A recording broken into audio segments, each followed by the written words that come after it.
The contract sat on the table, waiting for Vanessa Sterling's signature. One signature, and the billionaire would lose everything to a man who'd been lying since the day they met. Landon Hayes stood in the doorway, evidence of fraud clutched in his shaking hands, watching the woman he'd loved for 6 years about to destroy herself. He had one chance to save her, and finally admit the truth he'd been hiding behind jokes and silence for half a decade.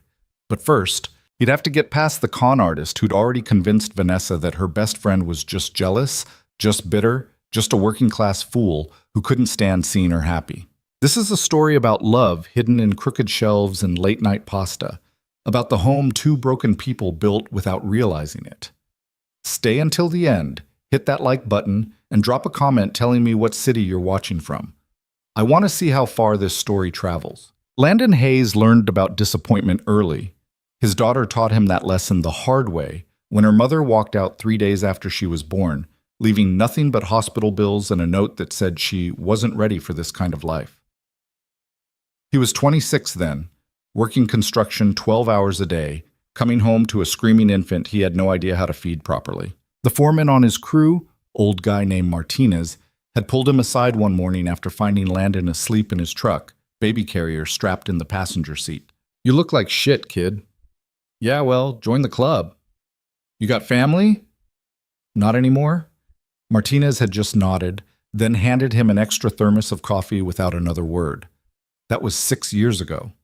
Landon had learned to survive on coffee, stubbornness, and the kind of exhaustion that makes you forget what being well-rested even feels like. By 32, he'd built a reputation around Portland for restoration work that other contractors wouldn't touch. The houses nobody wanted, century-old Victorians with rotted foundations, craftsman bungalows held together by lead paint and optimism, brick warehouses that should have been condemned decades ago.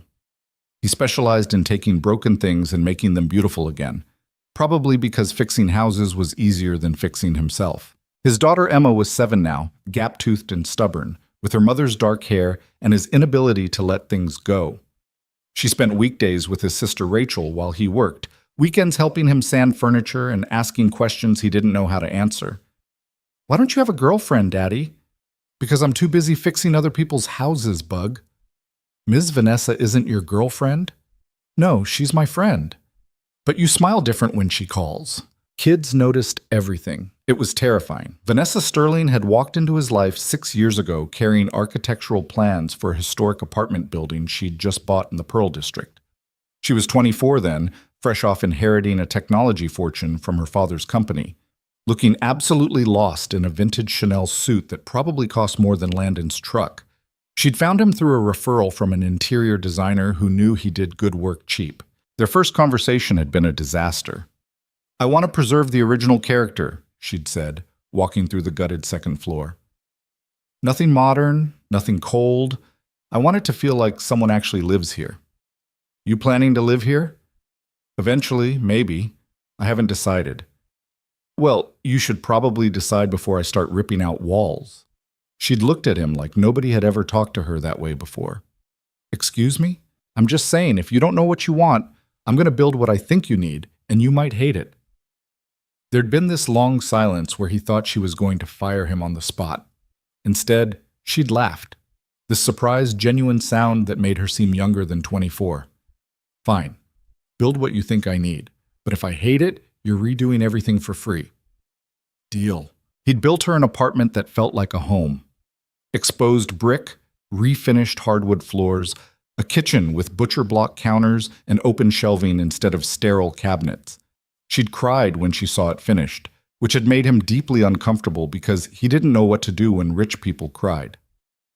"It's perfect," she'd whispered. "Yeah, well, you're paying me, so—" "I'm serious, Landon. It's exactly what I needed." And somehow, after that project ended, she just never left his life. She'd call him about a loose floorboard. He'd text her photos of Emma's school projects. She'd show up at his workshop with coffee and pastries, claiming she was in the neighborhood, even though her office was downtown and his shop was in Southeast Portland. They'd grab dinner after work, argue about movies, spend entire Saturdays at estate sales looking for furniture she didn't need. Everyone assumed they were together. His crew, her assistant, random people at restaurants. Even Emma had asked multiple times why Vanessa wasn't her stepmom yet. The truth was simpler and more complicated than that. Landon had been in love with Vanessa Sterling for approximately 5 years and 11 months, and he'd spent every single day convincing himself it didn't matter because there was no possible universe where a billionaire tech heiress and a single-dad contractor made sense. She dated men who wore $1,000 watches and summered in the Hamptons. He wore Carhartt pants with drywall dust in the pockets and hadn't taken a vacation since Emma was born. She went to charity galas. He went to bed at 9:30 because his alarm went off at 5. They were friends, best friends, the kind who could sit in comfortable silence for hours or argue passionately about whether subway tile was overrated. But that was all they'd ever be, because Landon had learned a long time ago not to want things he couldn't have. Then came the furniture store incident.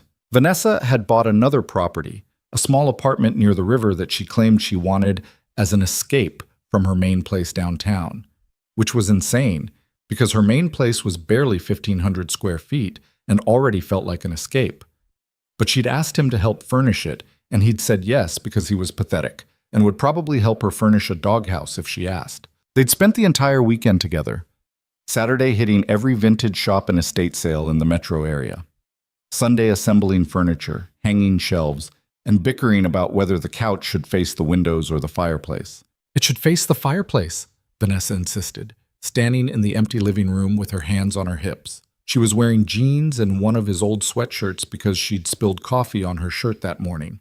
Her hair was pulled back in a messy ponytail. She looked absolutely beautiful, which was a problem. "That's idiotic," Landon said, measuring the wall space. "The view is the whole point of this apartment. You face the couch toward the water. The fireplace creates ambiance. The fireplace is decorative. It doesn't even work. I could get it working. You could also face the couch toward the view and put a chair by the fireplace." She'd glared at him. "You're impossible. You asked for my help." "I'm starting to regret that decision."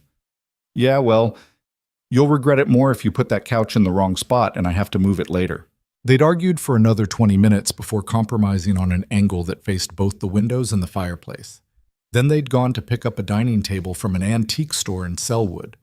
The shop was one of those cramped, overstuffed places that smelled like mothballs and old wood. The owner was a guy in his 60s who seemed to know Vanessa by sight, probably because she'd bought half his inventory over the years. "Back again," he'd said cheerfully. "What are we looking for today?" "Dining table," Vanessa said, pointing at a mid-century piece near the back. "That one. Can we take it today?" Of course, of course. Let me write up the receipt. You and your husband need help loading it?" The word had landed in the middle of the store like a grenade. Landon had frozen. Vanessa had gone very still beside him. "Oh, we're not," she'd started. But Landon, in a moment of pure panic disguised as humor, had laughed and said, "Yeah, sure, we'll take the husband discount if you're offering." The owner had chuckled and wandered off to print the receipt. Vanessa hadn't said anything. She'd just turned and walked toward the back of the store, pretending to examine a set of chairs that she clearly had no interest in. Landon had followed her. "Vanessa, it's fine. I was just joking around." "I know." Her voice was light, too light. "It's funny. People always assume." "Yeah." He'd shoved his hands in his pockets, feeling like an idiot. "Happens all the time." There'd been this terrible silence. Then Vanessa had turned to look at him, and there was something in her expression he couldn't quite read. Something that looked almost like hurt, but that didn't make sense because it was just a stupid joke from a stranger who didn't know them. "Can I tell you something?" she'd said quietly. "Of course." "I wish it hadn't been a joke." The words had hit him like a physical blow. He'd stood there in the back of that dusty antique store, surrounded by furniture nobody wanted anymore, and felt his entire world tilt sideways. "Vanessa, forget it." She'd smiled quickly, that practiced smile she used in business meetings. "I don't know why I said that. Let's just get the table." But Landon couldn't forget it. He'd spent the rest of the afternoon loading furniture, assembling the dining table in her new apartment, making small talk that felt hollow and wrong. The whole time her words kept echoing in his head. I wish it hadn't been a joke. He should have said something, should have told her the truth, that calling her his wife had felt frighteningly natural, that he'd laughed because the alternative was admitting he'd been imagining that exact scenario for years, That he was terrified because for half a second in that store, he'd felt what it might be like if they stopped pretending. But he didn't say any of that. He just helped her arrange furniture, made a joke about her questionable taste in decorative pillows, and left around 8 o'clock claiming he needed to get home to Emma. The truth was, Emma was spending the night at Rachel's. He just needed to get out of that apartment before he said something that would ruin 6 years of friendship. He drove home in silence, pulled into his driveway, and sat in his truck for 20 minutes trying to figure out what the hell had just happened. His phone buzzed. Text from Vanessa.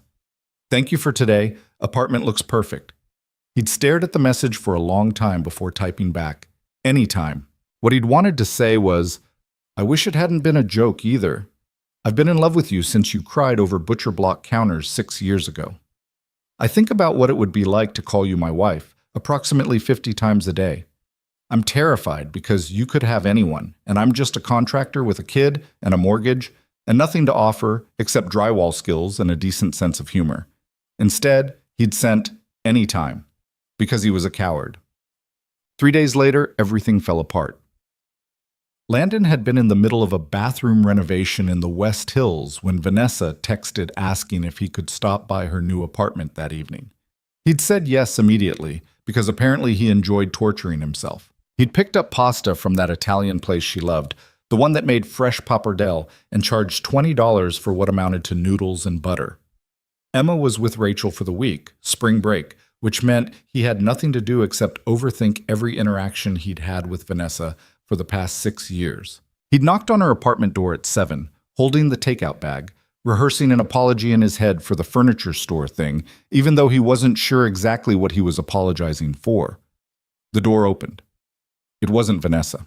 A man stood in the doorway, tall, probably late 30s, wearing a button-down shirt with the sleeves rolled up in that carefully casual way that probably took 10 minutes to get right. He had the kind of face that belonged in cologne advertisements. Symmetrical. Practiced. He smiled like someone who'd never been told no in his life. "Can I help you?" the man asked. Landon stared at him. "I'm looking for Vanessa." "She's just finishing a call. You are?" "Landon, I'm her—" He stopped, suddenly unsure how to finish that sentence. Friend, contractor, the guy who'd been secretly in love with her for half a decade? "Oh, you're Landon." The man's smile widened. "Vanessa's told me about you. The handyman, right?"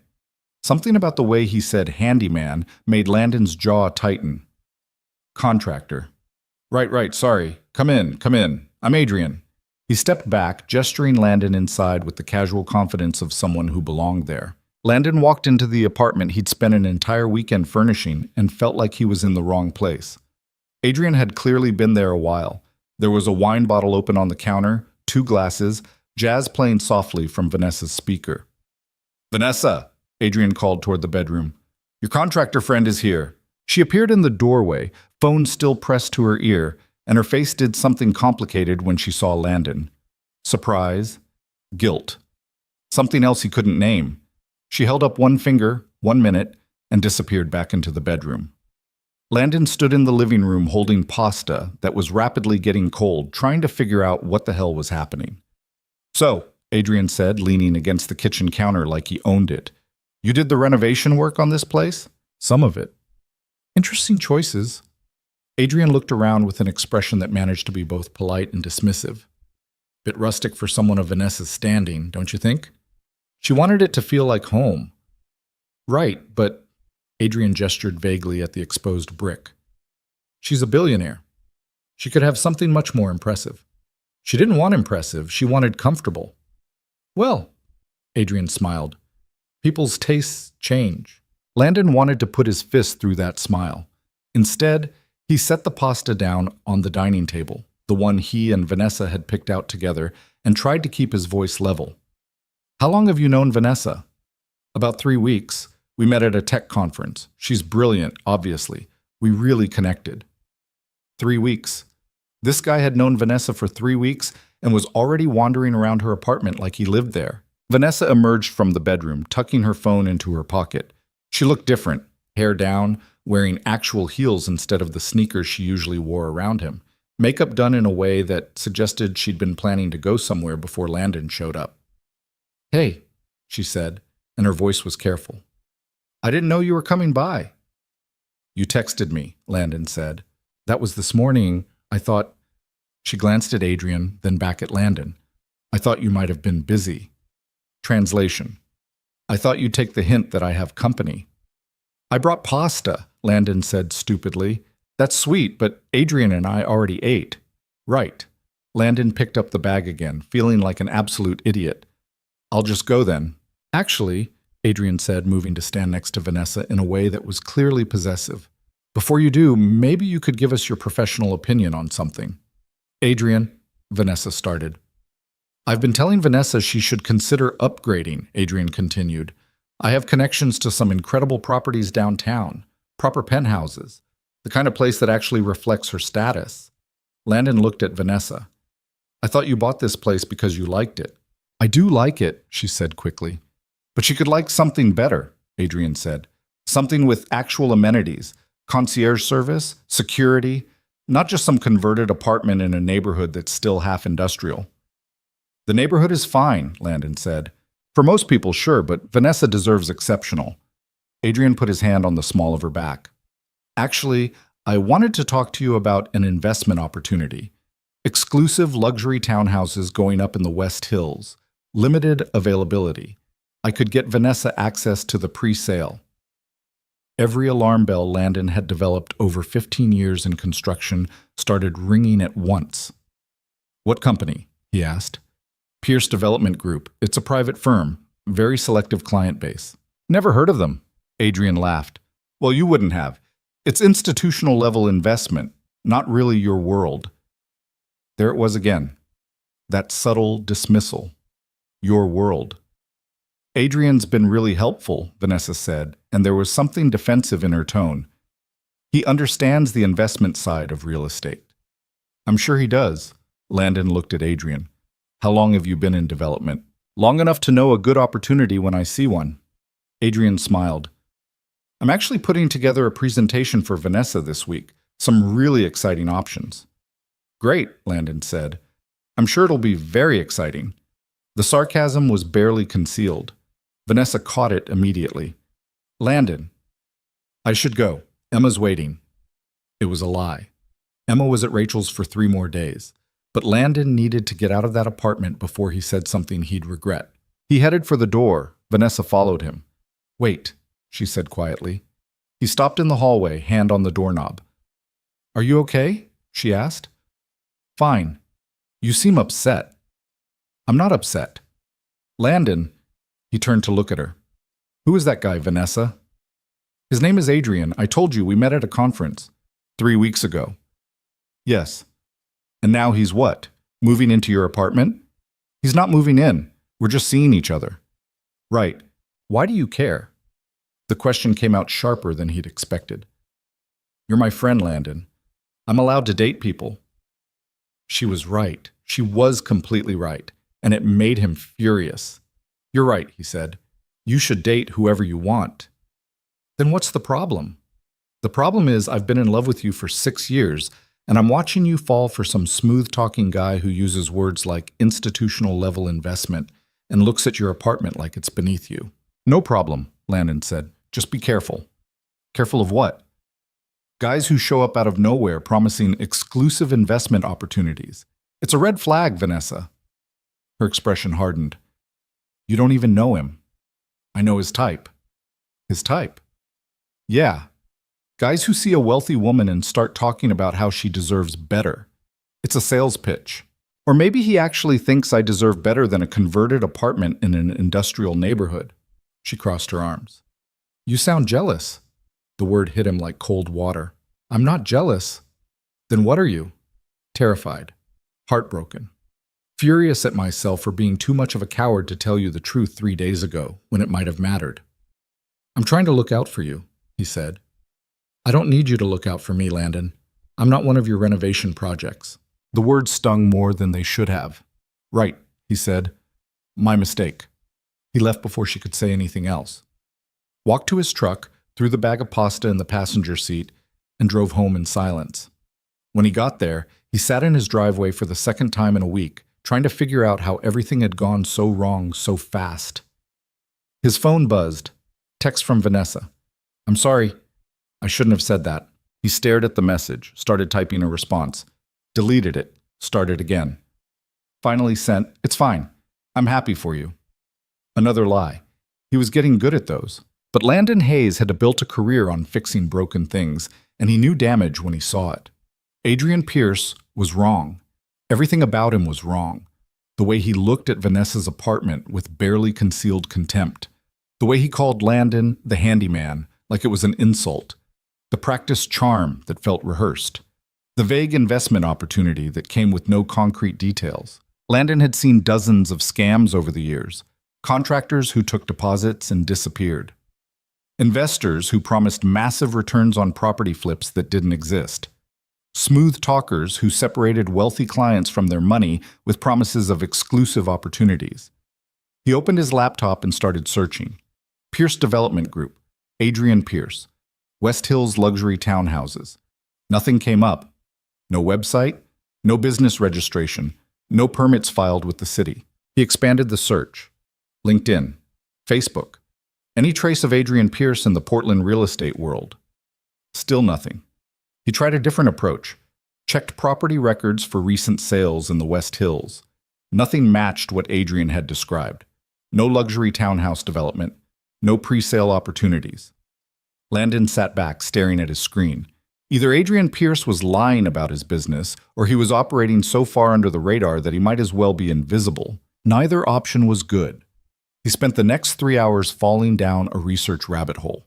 Cross-referenced the name Adrian Pierce with fraud complaints, Better Business Bureau reports, court records. Searched for variations. A. Pierce, Adrian P., A.J. Pierce. Finally, around midnight, he found something. A complaint filed in Seattle 2 years ago. A woman claiming she'd been defrauded by a man named Adrian Pierce who'd convinced her to invest in a luxury condo development that never existed. She'd lost $500,000 before realizing the contracts were fake. The case had been dismissed due to lack of evidence. The man had disappeared before prosecutors could build a case. Landon kept digging. Found 2 more similar complaints in San Francisco and Vancouver. Same pattern. Wealthy women. Fake investment opportunities. Large deposits transferred to accounts that closed within days. Each case described the same type of man. Charming, well-dressed, knowledgeable about real estate, focused on victims who were emotionally vulnerable. Landon's blood ran cold. Vanessa Sterling, brilliant, wealthy, and still wounded from their conversation at the furniture store, was the perfect target. He grabbed his phone and called her. It went straight to voicemail. He texted, "We need to talk. It's important." No response. He tried calling again. Voicemail. At 1 a.m, he got a text back. "Can't talk now. Adrian and I are reviewing the townhouse proposal. I'll call you tomorrow." Landon stared at the message. She was with Adrian. Right now. Looking at whatever fake investment he'd put together. And Landon realized with growing horror that tomorrow might be too late. He grabbed his keys and headed for the door. The drive to Vanessa's apartment took 15 minutes that felt like hours. Landon's hands were tight on the steering wheel, his mind racing through every possible scenario. Maybe he was overreacting. Maybe Adrian Pierce was legitimate, and Landon was just a jealous idiot seeing threats that didn't exist. Maybe showing up at 1 a.m. would make him look completely insane. But the complaints he'd found kept flashing through his head. Seattle, San Francisco, Vancouver, $500,000. Fake contracts. Victims who'd trusted the wrong person. He pulled up outside her building and sat there for a moment, engine idling. The lights were on in her apartment. 3rd floor, corner unit. He could see shadows moving behind the curtains. His phone buzzed. Text from Rachel. "Everything okay?" "You usually don't text this late." He'd forgotten he'd sent her a message earlier asking if she could keep Emma through the weekend. Apparently she'd noticed the timestamp. He typed back, "Fine. Just working late. Thanks for watching her. Anytime. But Landon, whatever you're doing, be careful." His sister knew him too well. He got out of the truck and headed inside. The building had security now. Vanessa had installed it after someone broke into the ground floor storage units last year. Landon had recommended the company. He still had the access code. He took the stairs 2 at a time, his work boots heavy on the concrete. By the time he reached her door, his heart was pounding, and he wasn't sure if it was from the climb or the adrenaline. He knocked. Hard. There was a pause. Footsteps. The door opened, and Adrian stood there, shirt untucked now, looking annoyed. "It's 1 a.m, Adrian said. I need to talk to Vanessa." "She's busy." "I don't care." Adrian's expression hardened. "Look, I don't know what your deal is, but you need to leave. Not until I talk to her." "Landon?" Vanessa appeared behind Adrian, looking confused and worried. "What are you doing here?" "We need to talk. Now." "It's the middle of the night." "I know what time it is." Landon looked past Adrian, directly at her. 5 minutes. Please." Something in his voice must have registered because her expression shifted from annoyed to concerned. "It's fine," she told Adrian. "Give us a minute." "Vanessa, we're in the middle of reviewing the proposal." "I said give us a minute." There was steel in her voice. Adrian's jaw tightened, but he stepped back. Vanessa came out into the hallway, closing the door behind her. She was still wearing the heels, still had her makeup on, but she looked tired.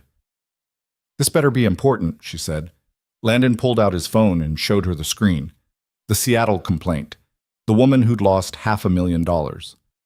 Vanessa's eyes scanned the text. Her expression didn't change. "What is this?" she asked. "A fraud complaint. Filed against Adrian Pierce 2 years ago. That could be anyone. It's a common name. Read it, the whole thing." She took his phone and read. He watched her face carefully, looking for any sign that she was seeing what he was seeing. The same pattern, the same method. When she finished, she handed the phone back. "This doesn't prove anything," she said. "There are 3 more. Seattle, San Francisco, Vancouver. Same name, same scam. Or 3 different people with the same name who all happen to be in real estate." "Vanessa, you show up at 1 a.m. with some internet research and expect me to what? Throw Adrian out based on a hunch?" "It's not a hunch. I've been in this business for 15 years. I know what fraud looks like. You fix houses, Landon. You don't investigate people." The word stung, but he pushed past it. "I called the permit office," he said. "There's no luxury townhouse development in the West Hills. No permits filed by Pierce Development Group. No business registration in Oregon or Washington." "Maybe it's early in the process. Then why is he showing you proposals? You don't show investment proposals before you have permits." Vanessa crossed her arms. "Maybe he has a different business structure. Maybe the permits are filed under a parent company. There are a dozen explanations. Or maybe he's lying." "Why would he lie?" "Because you're worth $3 billion and he's a con artist." The number hung in the air between them. Landon never talked about her money. None of her real friends did. But there it was, out in the open. Vanessa's expression went cold. "Is that what you think this is about? My money?" "I think that's what it's about for him." "But not for you, right? You're different. You're the noble contractor who doesn't care about any of that." "I don't. Except you're here at 1 a.m. telling me who I can and can't date based on Google searches and paranoia." "I'm trying to protect you." "I don't need protection. I need you to trust that I can make my own decisions." "I do trust you." "Then trust me now." She turned toward the door. "Adrian is helping me evaluate an investment opportunity. That's all. If it doesn't check out, I won't invest. I'm not an idiot." "I never said you were." "Then stop treating me like one." She reached for the door handle. Landon grabbed her wrist gently. "Vanessa, please, just wait. Let me look into this more. Give me a couple of days to verify things before you sign anything." She pulled her hand away. "There's nothing to sign yet. We're just looking at options. Promise me you won't give him any money until I can check this out properly. You don't get to tell me what to do with my money. I'm not trying to—" He stopped, took a breath, tried to find the right words. 3 days ago you told me you wished it hadn't been a joke. Remember that?" Her expression flickered. "What does that have to do with anything?" "Everything. Because I wished it hadn't been a joke either. And I was too scared to say it. And now I'm watching you with some guy who showed up 3 weeks ago, and I can't—" He stopped, realizing he was saying too much, but it was too late to pull back now. "I can't just stand here and watch you get hurt." The hallway was silent. Somewhere in the building, a door opened and closed. A dog barked. Vanessa's voice, when she spoke, was quiet. You don't get to do this. Do what? Show up now, after I put myself out there, after you made it clear you weren't interested. You don't get to suddenly care just because someone else does. It's not because of him. Yes, it is. You've had 6 years, Landon. 6 years to say something, anything, and you didn't. So don't stand here now and act like you're protecting me when really you're just jealous. Maybe I am jealous, he said. Maybe I've been jealous every single time you've dated someone because I was too much of a coward to tell you how I felt. But this isn't about that. This is about a guy who doesn't exist on paper, who's promising you exclusive opportunities that aren't real, who fits the exact profile of someone running a long con. You don't know that. You're right. I don't know for sure. But are you willing to bet $500,000 that I'm wrong? The door opened. Adrian stood there, looking between them with an expression that was trying very hard to seem concerned but came off as irritated. Everything okay out here? He asked. Fine, Vanessa said. Landon was just leaving. Actually, Landon said, looking directly at Adrian, I had a question for you. Adrian's smile was practiced. Sure. What's the address of the townhouse development? We're still finalizing the location. You're showing her proposals, but you haven't finalized the location? The project has multiple potential sites. Part of the investment strategy is determining which location offers the best return. It was a smooth answer, too smooth. And Pierce Development Group, Landon continued. Where's it registered? Delaware. Most development firms incorporate there for tax purposes. Right. And your business license number? Adrian's smile tightened fractionally. I don't carry that information around with me. That's weird. Most contractors I know can rattle off their license number in their sleep. I'm not a contractor. I'm an investment manager. Then what's your securities license number? Landon, Vanessa said sharply. That's enough. It's fine, Adrian said, still smiling. He's looking out for you. I respect that. But Vanessa, maybe we should finish reviewing the proposal another time. It's late, and clearly this isn't a good moment. He was good. Landon had to give him that, backing off at exactly the right moment to seem reasonable, making Landon look like the aggressive one. Adrian turned to Vanessa. I'll email you the full documentation tomorrow. You can review it on your own time. Do whatever due diligence you want. Fair? Vanessa nodded. That sounds good? Perfect. Adrian grabbed his jacket from inside the apartment, then leaned in and kissed Vanessa on the cheek, right in front of Landon. I'll call you tomorrow. He walked past Landon without another word, heading for the stairs. Landon and Vanessa stood in the hallway, alone again. Happy? She asked. No. Well, you got what you wanted. He's gone. Vanessa. I'm tired, Landon. I'm going to bed. Just promise me you'll look into him before you invest anything. Please. She looked at him for a long moment. Why do you care so much? Because I love you. Because I've loved you since the day you cried over kitchen counters, and I had no idea what to do except hand you a paper towel. Because watching you with him feels like someone slowly pulling my chest apart. Because I know I don't deserve you, but I can't stand the thought of someone hurting you. Because you're my best friend, he said. Something crossed her face. Disappointment, maybe. Or resignation. Right, she said. Your best friend. She went inside and closed the door. Landon stood in the empty hallway, listening to her lock click into place, and wondered how badly he'd just screwed everything up. He drove home and didn't sleep. Instead, he spent the rest of the night at his laptop, digging deeper into Adrian Pierce's background. The man was a ghost. No social media presence before 3 months ago. No employment history, no property ownership. Nothing that suggested he was a legitimate investment manager with access to exclusive real estate opportunities. By 6 in the morning, Landon had compiled everything he'd found into a document. Screenshots of the fraud complaints, records showing no business registration for Pierce Development Group in Delaware or anywhere else, phone numbers for the women who'd filed complaints, in case Vanessa wanted to verify their stories directly. He sent it all to her in an email with the subject line, "Please read this." Then he went to work because he had a bathroom to finish and bills to pay and a life that didn't stop just because his heart was breaking. His crew noticed something was off immediately. "You look like hell," Martinez said, handing him coffee at the job site. "What happened?" "Nothing." "That's not nothing on your face. That's something. Personal stuff. Martinez studied him. The billionaire? Landon didn't answer, which was answer enough. You finally tell her? Martinez asked. Sort of. And? And she's seen someone else. Ah. Martinez nodded slowly. That's rough. They worked in silence for a while. Landon threw himself into demolition work, ripping out old tile with more force than necessary. Physical labor helped, gave him something to do with the anger and frustration that had nowhere else to go. Around noon, his phone buzzed. Email from Vanessa. We need to talk. Can you come by tonight? His heart jumped. He typed back. What time? 7 o'clock. And Landon? Adrian will be there.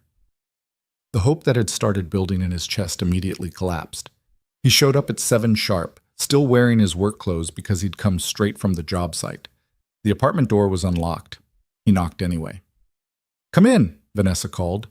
She was sitting at the dining table with Adrian, laptop open between them, papers spread out. They both looked up when Landon walked in. Thanks for coming, Vanessa said. Her voice was professional, distant. We wanted to address your concerns.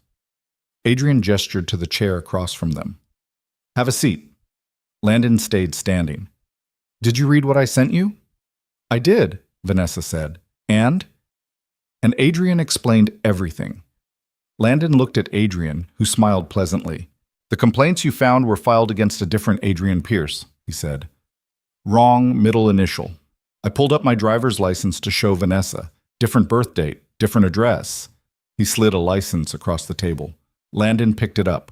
Oregon license, issued last year. Adrian James Pierce. Birth date made him 38. It could be real. It could also be fake. Licenses weren't hard to forge if you knew the right people. And the business registration? Landon asked. Adrian opened the laptop and turned it so Landon could see. Business registration for Pierce Development Group, LLC, filed in Delaware 3 months ago. I've been building the company quietly, Adrian said. Selective client base. I don't need a big public presence. 3 months ago, right around the time his social media accounts had been created. And the permits for the townhouses? Landon asked. Filed under a different entity name for liability purposes, but I brought documentation. Adrian pulled out a folder and handed it to Vanessa. Permits, site plans, architectural renderings, everything. Vanessa opened the folder. Landon watched her expression as she looked through the documents. She seemed satisfied, relieved even. See, she said to Landon, it's legitimate. Landon wanted to grab those documents and tear through them line by line. Check the permit numbers against city records. Verify the architect's license. Call the bank listed on the investment information. But he could see in Vanessa's face that she'd already decided to believe Adrian's explanations. Can I see those? Landon asked, gesturing to the folder. Vanessa hesitated. Adrian answered for her. These are confidential investment documents, he said. I showed them to Vanessa because she's a potential investor, but I can't share proprietary information with third parties. I'm not a third party. I'm her friend. And I respect that. But this is business. Adrian's tone was pleasant, but there was steel underneath. Surely you understand confidentiality agreements. It was a neat trap. If Landon pushed harder, he'd look unreasonable. If he backed off, Adrian won. Vanessa, Landon said, can I talk to you alone? She glanced at Adrian, who shrugged like he didn't care either way. 5 minutes, she said. They went out onto the balcony. The river stretched out below them, reflecting the city lights. Landon had helped her pick out the furniture out here, too. 2 chairs and a small table. She'd wanted a place to drink coffee in the mornings. He's lying, Landon said once the door closed. You saw the documents. Documents can be faked. Business registrations can be filed with false information. Driver's licenses can be forged. So nothing would convince you? No matter what he shows me, you'll find a reason to doubt it? I want to verify it independently. Let me take the permit numbers and check them against city records. Let me call the architect listed on those plans. Give me 2 days to confirm this is real. Why would I do that when he's already shown me everything I need? Because he showed up 3 weeks ago, and now he's asking you to invest in a project that has almost no public footprint. Because wealthy people are exactly the targets these scams go after. Because you're vulnerable right now, and he knows it. Her expression hardened. Vulnerable. That came out wrong, Bob. No, I think it came out exactly how you meant it. You think I'm some naive billionaire who can't see when she's being manipulated. I think you're hurt, and that makes you an easier target. Hurt by what, Landon? By you making it very clear you don't see me that way? Yeah, that stung. But I'm not so desperate that I'd fall for a con artist just to prove something. That's not what I... You know what I think? She stepped closer, and there were tears in her eyes now. I think you're scared. I think you've kept me at arm's length for 6 years because it was safe, and now that someone else actually wants me, you can't handle it. So you're inventing reasons to doubt him. I'm not inventing anything. You don't get to do this, she said again. You don't get to play the hero now. I'm not trying to play anything. I'm trying to stop you from making a mistake. The only mistake I made was waiting for you. The words hit like a punch. Landon stood there on the balcony he'd helped her choose furniture for, looking at the woman he'd been in love with for 6 years, and realized he'd already lost her. If you invest with him and it goes wrong, he said quietly, I'll be here. You know that, right? I know you'll be here to say, I told you so. That's not... He stopped, took a breath. I love you, Vanessa. The words finally came out, but they landed wrong. Too late. Too tied up in arguments and accusations.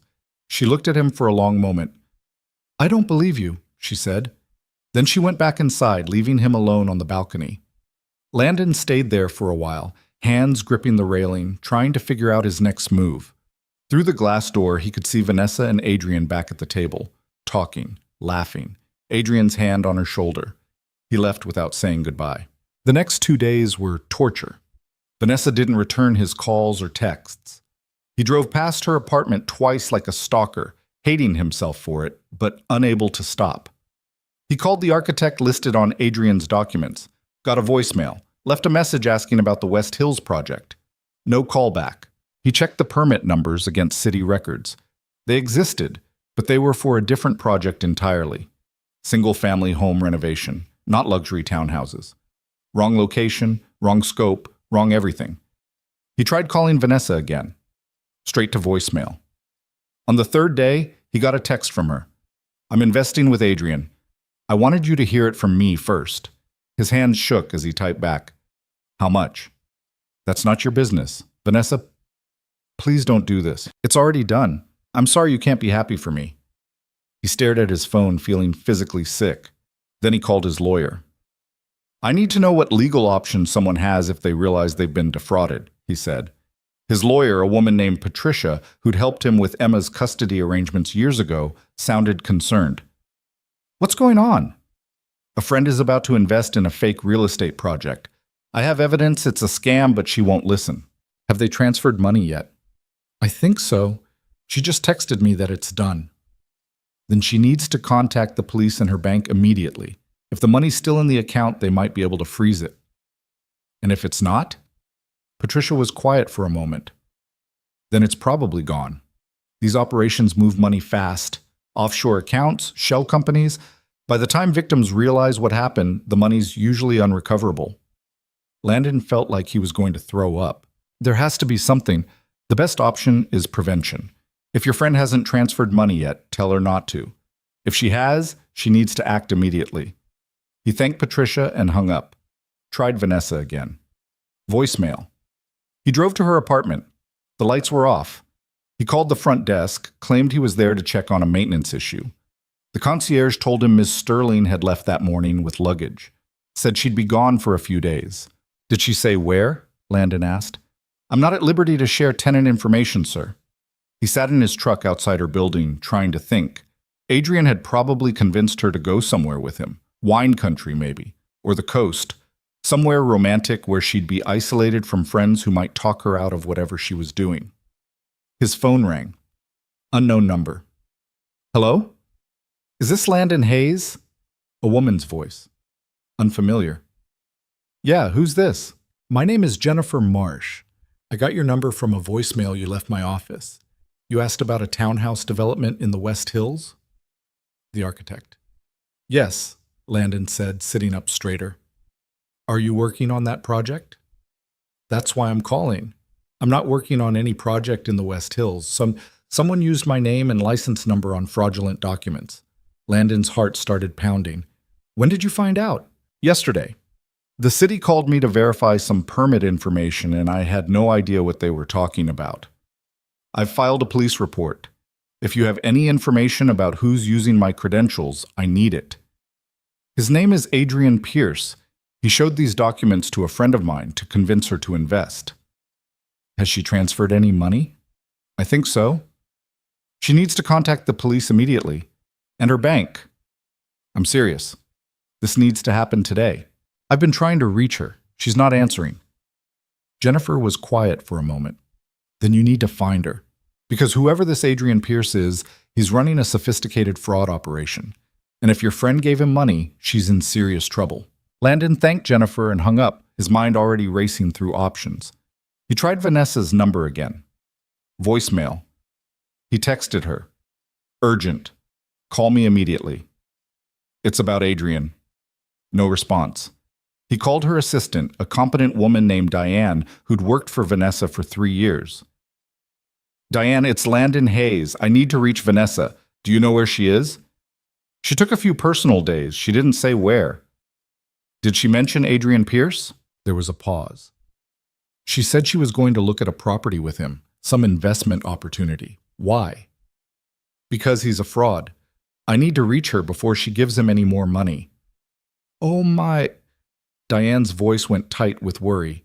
She already transferred the initial deposit 2 days ago. She seemed so excited about it. Landon's stomach dropped. How much? I shouldn't... Diane, how much? $750,000. The number made him dizzy. $750,000. Gone. Probably already moved through a dozen shell accounts. Untraceable. Unrecoverable. Do you have any way to reach her? Landon asked. Friend's phone, hotel reservation, anything? She mentioned something about the coast, Cannon Beach maybe, but I'm not sure. Cannon Beach was 2 hours away. 100 hotels and vacation rentals spread across miles of coastline. If she contacts you, tell her to call me immediately. Tell her it's an emergency. Is she in danger? Landon didn't know how to answer that. Vanessa wasn't in physical danger, probably. But danger came in different forms, the kind that emptied your bank accounts and left you feeling stupid and violated and betrayed. Just have her call me, he said. He hung up and sat in his truck, trying to think logically through the panic. Adrian had gotten $750,000. That might have been enough. He might be gone already, disappeared the way he had in Seattle and San Francisco and Vancouver. Or he might be going for more. Guys like Adrian didn't stop at the initial deposit if they thought they could get a bigger score. They built trust, created urgency, asked for additional investments to secure the opportunity or cover unexpected costs. If Adrian was still with Vanessa, still working on her, there might be time. Landon pulled out his phone and called Martinez. I need a favor, he said when the old man answered. Name it. I need you to run the crew for a few days. I have to leave town. The billionaire? Yeah. She in trouble? Yeah. Martinez didn't ask for details. Go. We got this. Landon went home, threw some clothes in a bag, and started driving toward the coast. On the way, he called Patricia back. If my friend realizes she's been scammed, what's the process? He asked. File a police report immediately. Contact her bank and try to reverse the transfer. Report it to the FBI's Internet Crime Complaint Center. And honestly, pray the money hasn't left the country yet. What are the odds of getting it back? Patricia's silence was answer enough. 5%, she finally said. Maybe less. These operations are designed to make recovery nearly impossible. Landon drove faster. The coast was cold and gray when he arrived, fog rolling in off the ocean in thick blankets. He started with the nicest hotels in Cannon Beach, showing Vanessa's photo on his phone to front desk staff, asking if they'd seen her. Nothing at the first 3 places. At the fourth, a boutique hotel overlooking Haystack Rock, the woman at the desk squinted at the photo and nodded. I think she checked in yesterday. With a man. They're in room 308. Landon's heart jumped. Are they here now? I can't give out guest information. I'm her brother, Landon lied. Family emergency. I need to reach her. The woman looked uncertain. Landon pulled out his phone and showed her the texts between him and Vanessa, the ones where she called him family, where she'd asked him to help with her apartment. Please, he said. It's important. The woman picked up the phone and dialed the room. Let it ring. No answer. They might be out, she said. There's a restaurant down the street they had reservations at tonight. The Wayfarer. Landon thanked her and headed out. The Wayfarer was a small seafood place with weathered wood siding and windows facing the ocean. He could see inside from the street. White tablecloths, candles, couples leaning across tables toward each other. He spotted Vanessa immediately. She was sitting by the window wearing a blue dress he'd never seen before. Her hair was down, catching the candlelight. Adrian sat across from her, holding her hand, saying something that made her smile. Landon stood on the sidewalk, freezing wind coming off the ocean, watching them through the window. He looked like a stalker. He felt like a stalker, but he couldn't leave. He waited until they finished dinner, watched Adrian pay the check, help Vanessa with her coat. They walked out together, Adrian's arm around her shoulders. "Vanessa," Landon called. She turned, and the smile fell off her face immediately. "What are you doing here?" she asked. "We need to talk." Adrian's expression went cold. "You followed us?" "I called the architect," Landon said, ignoring him. "Jennifer Marsh, she said someone's using her credentials on fraudulent documents. She's filed a police report." Vanessa's face paled slightly. "That doesn't mean—" The permit numbers on Adrian's paperwork belong to a different project. Wrong location, wrong scope. I verified it with the city. "You're harassing us now," Adrian said. "This is insane." "Show her the real permits then," Landon said. "Right now. Pull them up on your phone. I don't have to prove anything to you." "Then prove it to her. If everything's legitimate, it should take 30 seconds. Adrian turned to Vanessa. "This is exactly what I was worried about. He can't let go. He's been in love with you for years, and he can't stand that you've moved on." "Don't," Landon said, his voice low and dangerous. "Don't make this about that." "It is about that, though, isn't it?" Adrian's smile was cruel now. "You had your chance. You blew it. And now you're trying to sabotage her happiness because you're jealous. I'm trying to save her from a con artist. I've shown her every document, fake documents, using stolen credentials, from a business that didn't exist 4 months ago." "Vanessa," Adrian said, his voice softening as he turned to her. "I know this is hard, but you have to see what he's doing. He's throwing out accusations with no proof because he wants to break us up." "I have proof," Landon said. "Jennifer Marsh will testify those aren't her plans. The city will confirm those permits are for a different project. Your business registration is brand new and lists an address that's a UPS store in Delaware." Adrian's expression flickered, just for a second, but Vanessa caught it. "Is that true?" she asked quietly. "About the address? Lots of businesses use registered agents. Is it a UPS store?" Adrian's jaw tightened. "The address is for a corporate services company, which is standard practice." "Show me," Vanessa said. "Pull up your business registration right now." "I don't have it on my phone." "Yes, you do. You showed it to me on your laptop 3 days ago. You said you keep everything in the cloud." The silence stretched out. A couple walking past gave them a curious look. "Vanessa," Adrian said carefully, "you're letting him get in your head. Show me." Something in her voice made it clear she wasn't asking anymore. Adrian's pleasant mask finally cracked. "You're seriously going to believe some jealous handyman over me?" "Contractor," Landon said. "Whatever. You think you're protecting her, but you're just—" "I transferred $750,000 to you," Vanessa interrupted, her voice shaking now.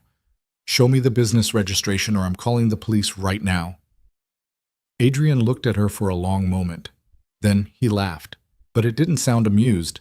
It sounded cold. "You really want to do this?" he asked. "Fine." He pulled out his phone, tapped a few buttons, held it up to show a screen that looked like a business registration database. Vanessa squinted at it. "That's a screenshot."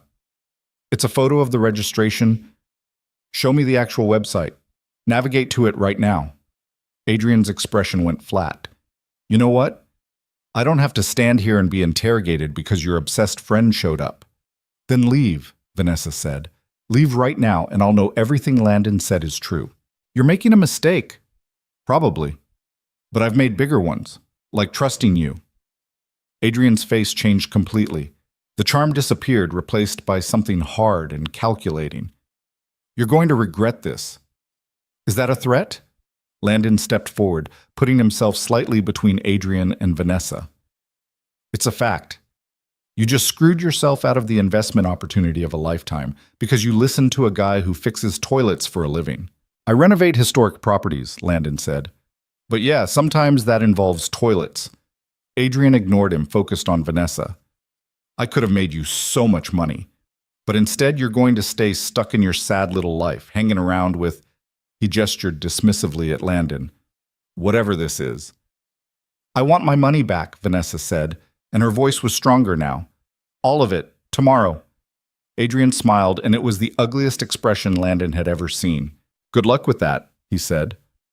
Then he turned and walked away down the street, hands in his pockets, completely calm, like he'd just ended a business meeting instead of admitting to fraud. Vanessa stood there, shaking. Landon wanted to reach for her, but wasn't sure if he should. How much did you give him? He asked quietly. $750. Her voice was barely a whisper. The deposit for the townhouse investment. Okay, we can fix this. We need to call the police right now. I'm so stupid. She pressed her hands to her face. You tried to tell me and I didn't listen, and I'm so... Hey, look at me. Landon gently pulled her hands away from her face. This is not your fault. These guys are professionals. They're good at what they do. I should have known. All the signs were there. You trusted someone. That's not a character flaw. It is when it costs $750,000. We're going to get it back, Landon said with more confidence than he felt. But we need to move fast. Where's your phone? She pulled it out with shaking hands. Landon dialed 911, then handed it to her. The Cannon Beach police arrived within 15 minutes, 2 officers who took their statement in the hotel lobby. Vanessa explained about the investment, the deposit, the fake documents, showed them the texts from Adrian, the bank transfer confirmation. One of the officers, a woman named Garrett, looked sympathetic but not optimistic. We'll file a report and put out a BOLO for Adrian Pierce, she said, but I have to be honest with you. If he's as professional as you're describing, he's probably already out of state, and the money's likely been moved. What about the bank? Vanessa asked. Can they reverse the transfer? You can try, but if it's been more than 24 hours, it's usually too late. It had been 2 days. Garrett took down all the information, gave Vanessa a case number, and promised to follow up. But Landon could see in her expression that she didn't expect to recover anything. After the police left, Vanessa and Landon sat in the hotel lobby, neither of them speaking. The fire in the fireplace crackled. Someone laughed at the bar. Normal sounds from a normal evening for people who weren't watching their lives fall apart. I need to call my bank, Vanessa said finally. Want me to stay or give you privacy? She looked at him, and there were tears on her face now. Stay. The conversation with the bank took 45 minutes. Vanessa on hold transferred between departments, explaining the situation over and over to different people who all said variations of the same thing. The transfer had been processed. The funds were gone. There was nothing they could do. When she finally hung up, she looked hollow. They said I authorized the transfer, she said. Which I did. So there's no fraud from the bank's perspective. It's a civil matter. We can sue him. For what? He doesn't exist. Adrian Pierce is probably a fake name. The business is registered to a P.O. box. There's nothing to sue. She was right, but Landon didn't want to admit it. I'm so sorry, he said. Why are you apologizing? You tried to warn me. I should have tried harder. You drove 2 hours in the middle of the night to stop me. You couldn't have done more. She wiped her eyes roughly. I'm the idiot who gave a con artist $750,000 because I was hurt and stupid and... Stop. You're not stupid, and you weren't wrong about why you were hurt. Vanessa looked at him. What? The furniture store.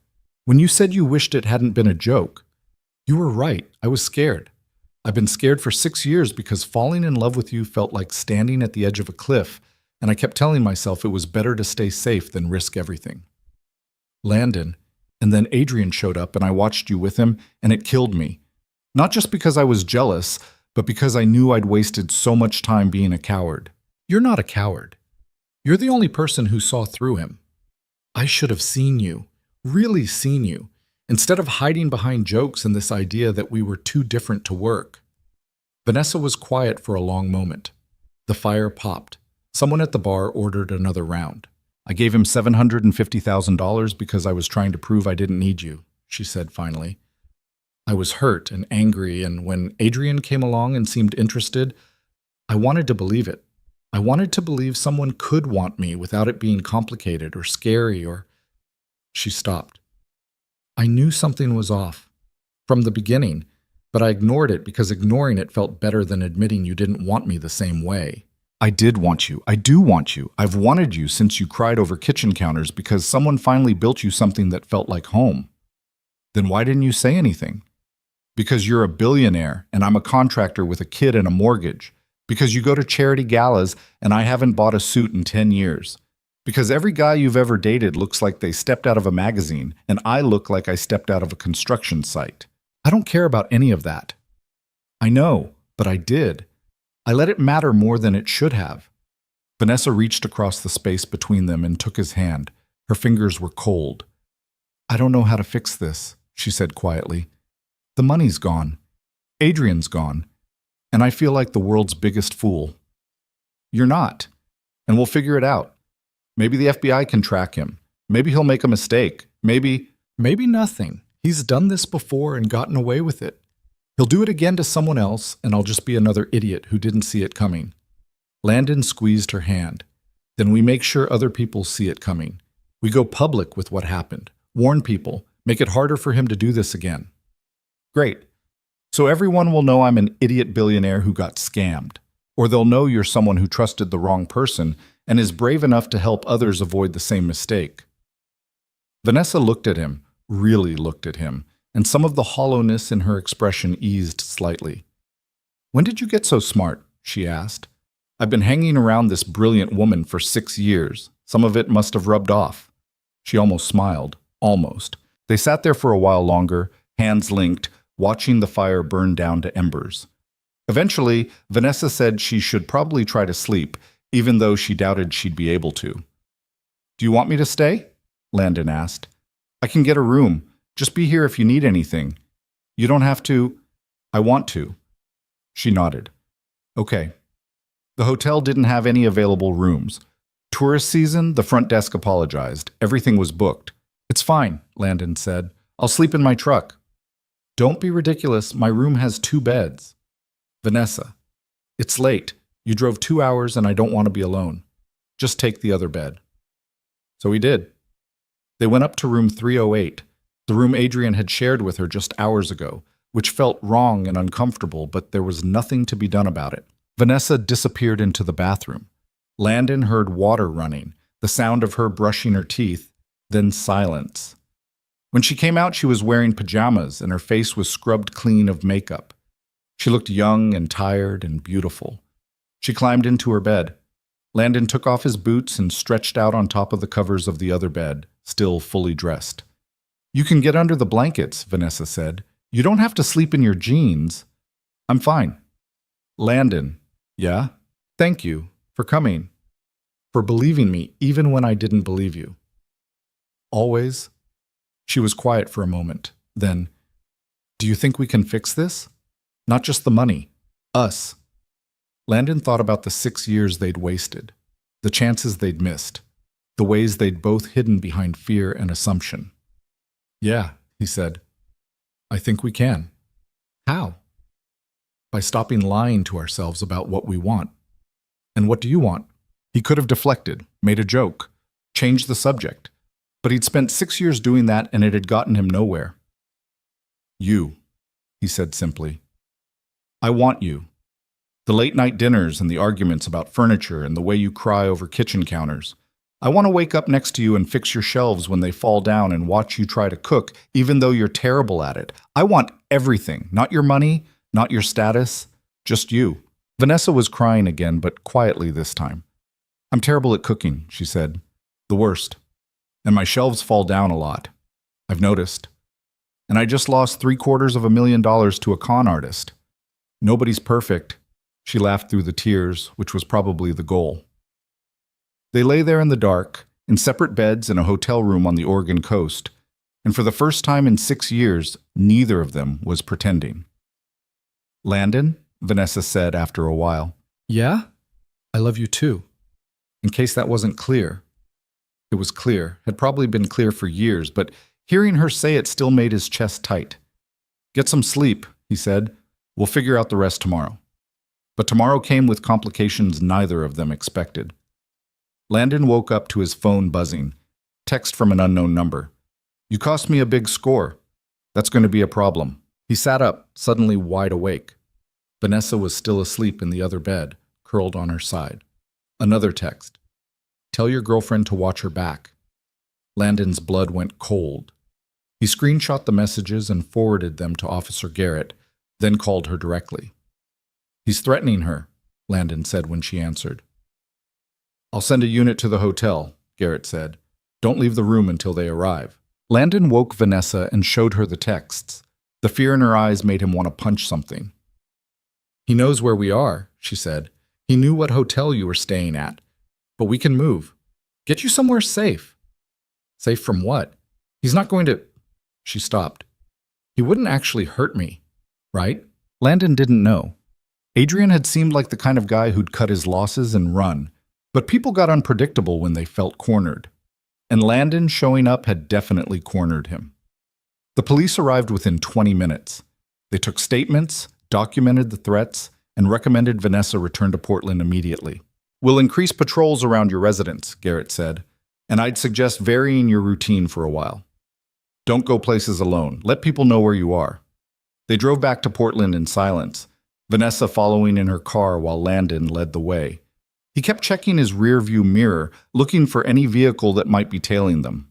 Probably paranoid, but Adrian had proven he was good at staying invisible when he wanted to be. When they got back to the city, Landon followed Vanessa to her apartment building, walked her up to her door, checked inside to make sure everything was secure.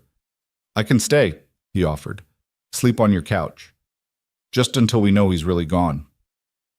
Vanessa looked around her apartment, the one they'd furnished together, the one Adrian had mocked, the one that now felt violated by his presence in it. I don't want to stay here, she said quietly. Where do you want to go? She looked at him. Wherever you are. Landon's house was a small craftsman bungalow in southeast Portland that he'd bought as a foreclosure 8 years ago and had been slowly renovating ever since. The kitchen was half finished, the bathroom still had the original pink tile from 1952, and the back porch was held up mostly by hope and 2x4s.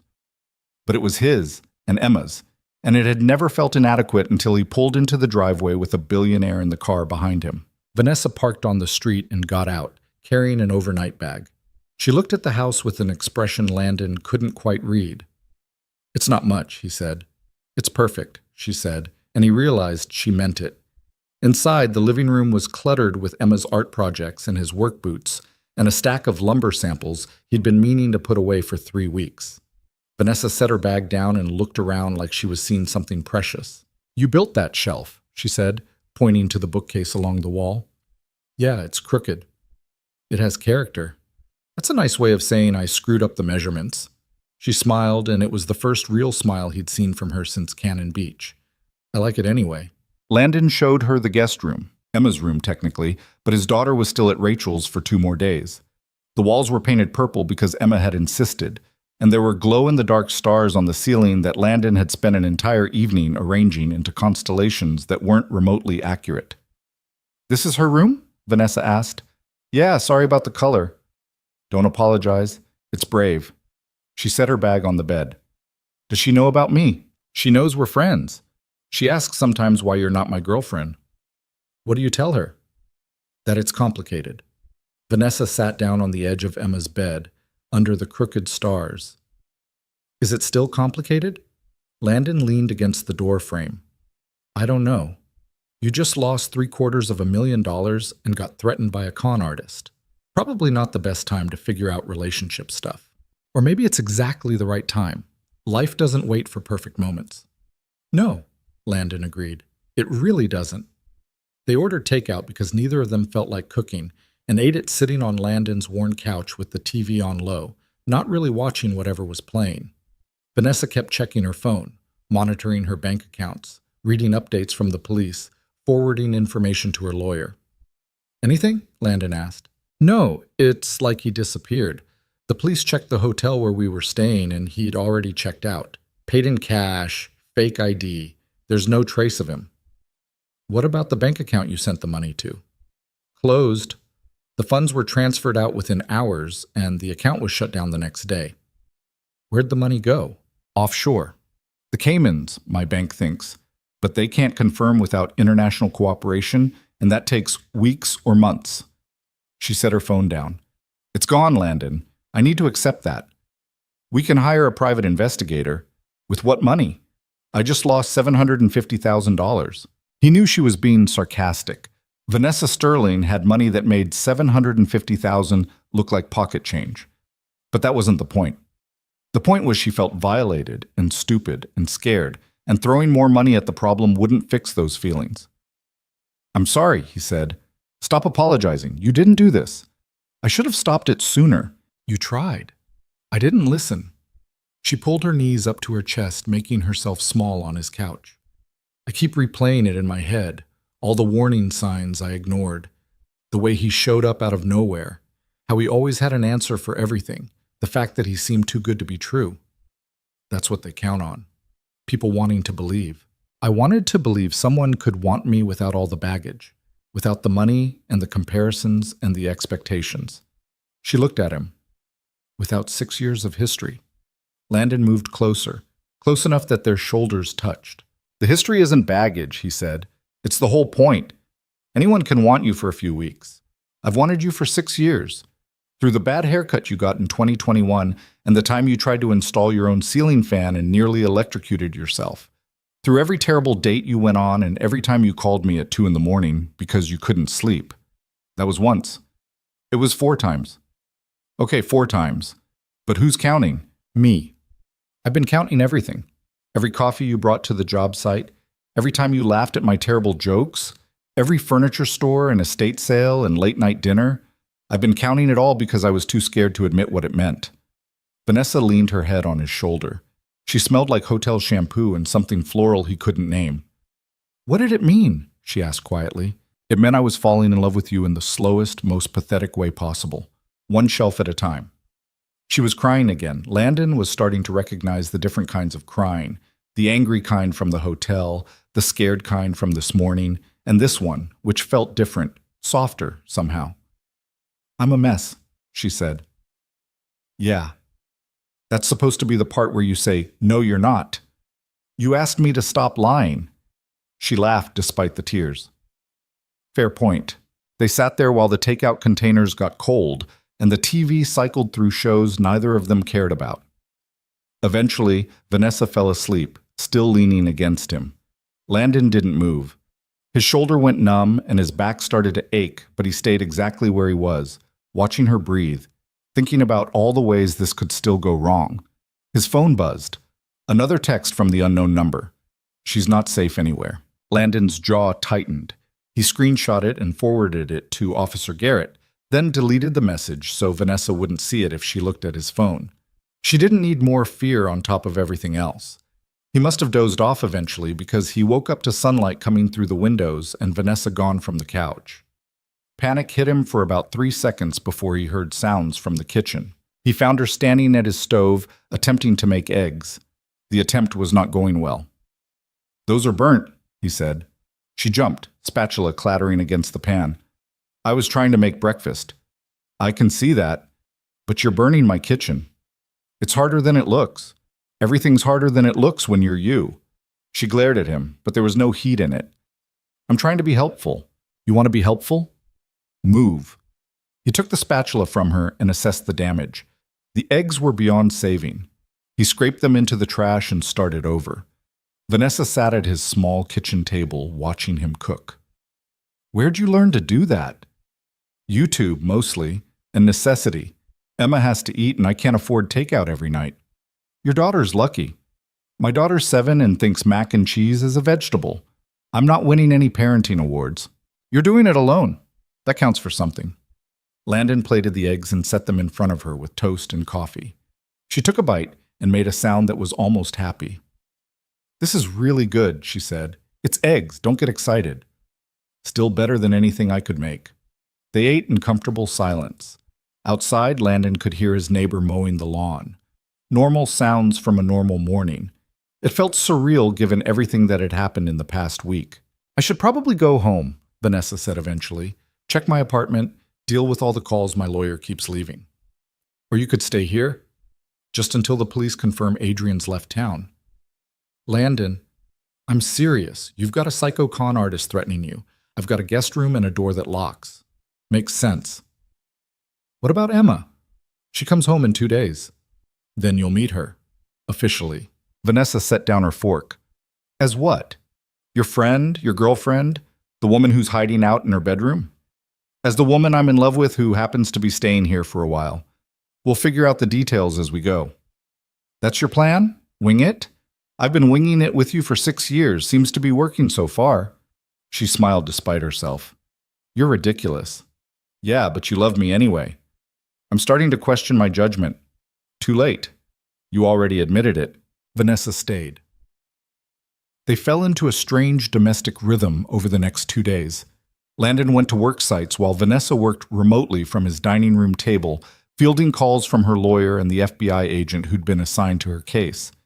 The agent, a sharp woman named Chen, wasn't optimistic about recovering the money, but promised to add Adrian Pierce to multiple databases and watch lists. He'll surface eventually, Chen told Vanessa during one call. These guys can't stay invisible forever. They get greedy, they make mistakes. We'll catch him. And my money? Vanessa asked. I won't lie to you. The money's probably gone. But we can make sure he doesn't do this to anyone else. It wasn't the answer she wanted, but it was honest. Landon respected that. In the evenings, they cooked together, or rather, Landon cooked while Vanessa attempted to help, and mostly just got in the way. They watched movies on his couch. They talked about everything and nothing. They didn't talk about what happened next, after the crisis passed, after normal life resumed. That felt too big to tackle yet. On the 3rd day, Rachel brought Emma home. Landon had warned Emma that morning that Vanessa would be there. His daughter had responded by asking 67 questions in rapid succession, most of which boiled down to, is she going to be my mom now? It's not that simple, Bug, Landon had said. Why not? Because grown-up relationships are complicated. That's what you always say. About everything. Because it's always true. When Emma burst through the front door that afternoon, she spotted Vanessa immediately and froze. Hi, Vanessa said, looking suddenly nervous in a way Landon had never seen her look in board meetings or business negotiations. You must be Emma. Emma stared at her with the intense, evaluating expression that 7-year-olds specialized in. You're pretty, Emma said finally. Thank you. So are you. Are you my dad's girlfriend? Emma, Landon warned. What? I'm just asking. Vanessa glanced at Landon, then back at Emma. I'm his friend, a very good friend. But do you love him? Emma, it's okay, Vanessa said. Then to Emma, yes, I do. Emma considered this. Does he love you back? I hope so. He does, Emma said matter-of-factly. He talks about you all the time. It's annoying. Rachel, who'd been standing in the doorway with Emma's bag, laughed. Okay, that's my cue to leave. Landon, call me later. After Rachel left, Emma appointed herself Vanessa's tour guide, showing her every corner of the house with detailed commentary. The living room where they built forts, the kitchen where Dad once caught a pancake on fire, the backyard where they were growing tomatoes that probably wouldn't make it. Vanessa listened to all of it with the kind of attention she probably gave to quarterly earnings reports, asking questions and laughing in the right places. Landon watched them together and felt something in his chest pull tight. Later, after Emma was in bed, Landon found Vanessa on the back porch, sitting on the steps, looking up at the sky. The porch light was broken, had been for 6 months, so the only illumination came from the neighbor's yard. She's wonderful, Vanessa said when Landon sat down beside her. She's a handful. She's smart and funny and completely unfiltered. I like her. She likes you too. She told me you're the prettiest of all my friends. How many friends does she think you have? Good point. You're basically competing with Martinez and a couple guys from my crew. Vanessa laughed. The sound carried across the yard, mixing with crickets and distant traffic. I've been thinking, she said after a while. Dangerous. I'm serious. I've been thinking about what happens next.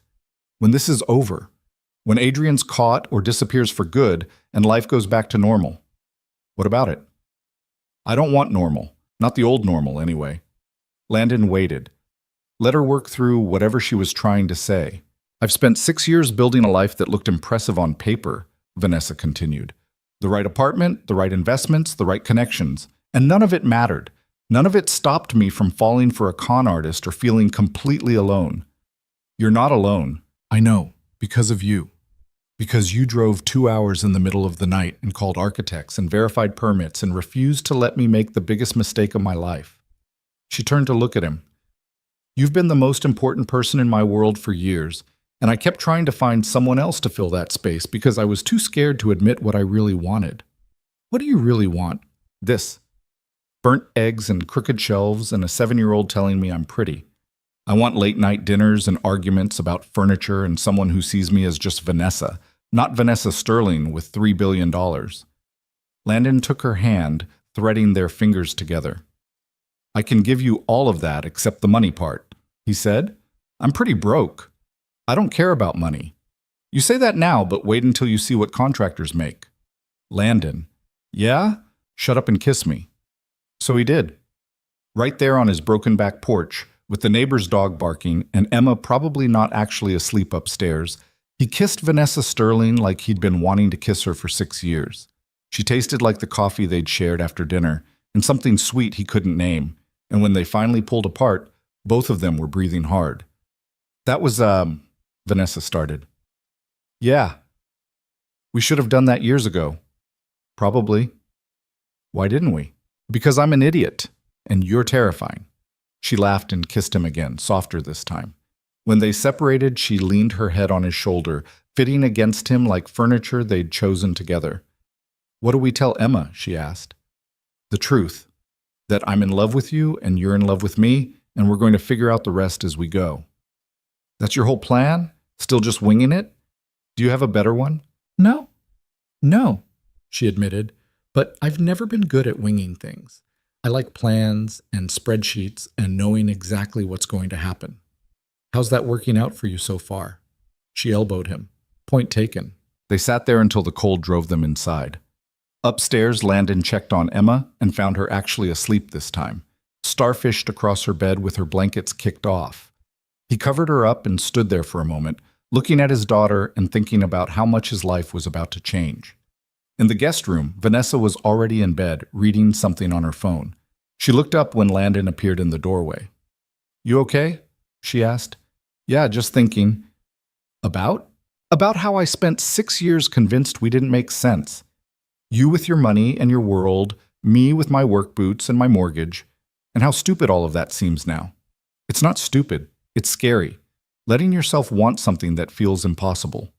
It doesn't feel impossible anymore. No, Vanessa agreed. It doesn't. Landon stood there for another moment, then said, Good night, Vanessa. Wait. She set her phone down. Stay. Emma's across the hall. I don't mean like that. I just mean stay. I don't want to be alone.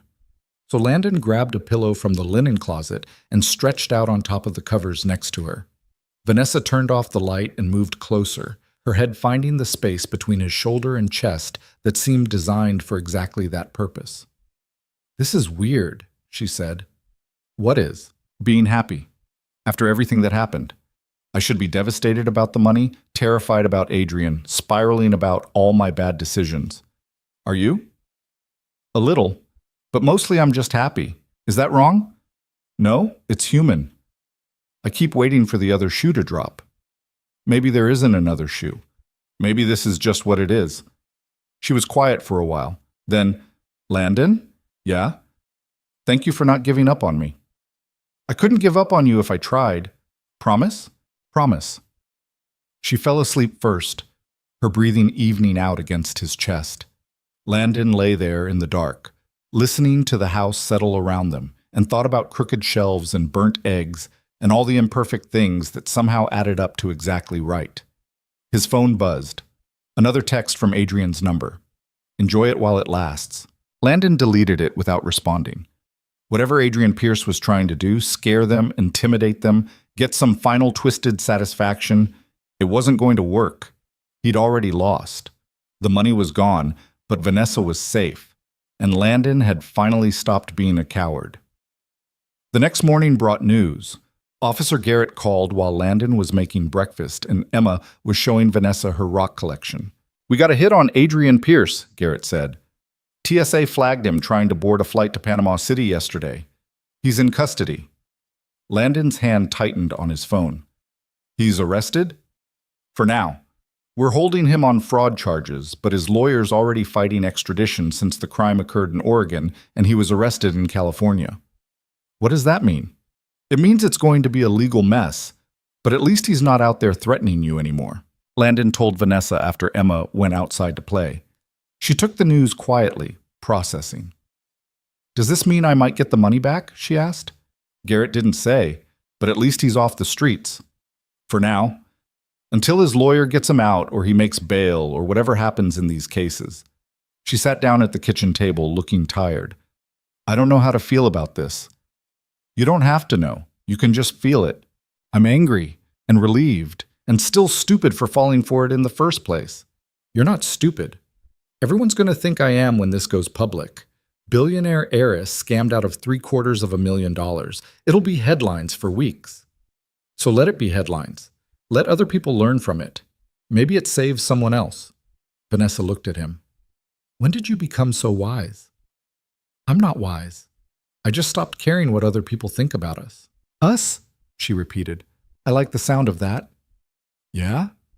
"Yeah." Emma burst back in through the door, carrying a rock she insisted looked exactly like a heart. Vanessa agreed enthusiastically and asked if she could keep it. Emma said yes, but only if Vanessa promised to treasure it forever. "I promise," Vanessa said solemnly. Landon watched them negotiate the terms of rock ownership and felt something settle in his chest. This was his life now. Burnt breakfasts and rock collections, and a woman who'd spent 6 years in his orbit finally finding her way home. It wasn't perfect. The money was still gone, Adrian was still out there somewhere in the legal system, and they had years of complications to work through. But standing in his crooked kitchen with the people he loved most in the world, Landon realized perfect wasn't the point. The point was showing up. Being honest. Building something together one shelf at a time, even if those shelves were crooked. The point was love that didn't quit, even when it got scared. And finally, after 6 years of hiding, Landon Hayes was done being scared. The legal process moved slower than Landon expected and faster than Vanessa feared. Adrian Pierce, if that was even his real name, fought extradition for 3 weeks before a judge ruled against him. By then, the story had leaked to the press exactly the way Vanessa predicted it would. Tech heiress, scammed in romance fraud, ran in the Oregonian. Billionaire falls for con artist's luxury real estate scheme appeared in the business section of the Wall Street Journal. The comment sections were predictably brutal. Half the people said she deserved it for being rich and stupid. The other half used it as proof that women couldn't handle money. Landon watched Vanessa read through the articles one morning at his kitchen table, her coffee going cold, her expression carefully neutral. "You okay?" he asked. "I'm a headline. That's new." "You've been in headlines before, those tech conference things?" "That was different. That was business. This is..." She gestured at her laptop. "This is people I've never met calling me an idiot. People who've never had $750,000 to lose in the first place. That doesn't make it better." "No," Landon agreed, "but it doesn't make them right either." Emma wandered in, still in her pajamas, and climbed into Vanessa's lap without asking. She'd been doing that more over the past few weeks, treating Vanessa like furniture she had every right to use. Vanessa had stopped looking surprised by it. "What's wrong?" Emma asked, looking at Vanessa's face. "Nothing, sweetheart. You look sad." "I'm just reading something boring." Emma squinted at the laptop screen. "That's a lot of words. Are they mean words?" Vanessa glanced at Landon, who shrugged. They hadn't explicitly told Emma what happened, but kids picked up on things. "Some of them are mean," Vanessa admitted. "Then stop reading them. That's what Dad tells me when kids at school say mean stuff." "That's good advice." "I know. I'm smart." Emma slid off Vanessa's lap and headed for the cereal cabinet. "Dad, can I have the chocolate kind? It's Saturday. Go crazy." After Emma disappeared into the living room with her cereal and the tablet, Vanessa closed her laptop. "She's right," she said. "I should stop reading them." "Probably, but you won't." "How do you know?" "Because I know you. You're going to read every single article and every single comment until you've convinced yourself you deserve this." Vanessa's expression flickered. "I did deserve it. I ignored every warning sign. I let my feelings cloud my judgment. I made a stupid mistake and lost $750,000. You trusted someone who lied to you. That's not the same as being stupid. Tell that to the internet. The internet also thinks the earth is flat and birds aren't real. Not exactly a reliable source." She almost smiled. Almost. Agent Chen called that afternoon with an update. Adrian Pierce was actually a man named Marcus Feldman with a criminal record spanning 12 years in 4 states. He'd run similar scams on at least 9 other victims, only one of whom had ever reported it. The others had been too embarrassed or too wealthy to care about the loss. "We're building a strong case," Chen said over speakerphone. "But I need to prepare you. The money is gone. We traced it through 6 different accounts in 3 countries before it disappeared into cryptocurrency. Recovery is essentially impossible." Vanessa had expected this, but hearing it confirmed still hurt. Landon watched her face go carefully blank, the expression she probably used in board meetings when deals fell through. "What about the other victims?" Vanessa asked. "Are they willing to testify?" "2 of them, yes. The others want to stay anonymous." "I'll testify. Whatever you need." After the call ended, Vanessa sat very still on Landon's couch. Outside, Emma was playing in the backyard with the neighbor's kid. Their laughter carried through the open window. $750,000, Vanessa said quietly. "Just gone."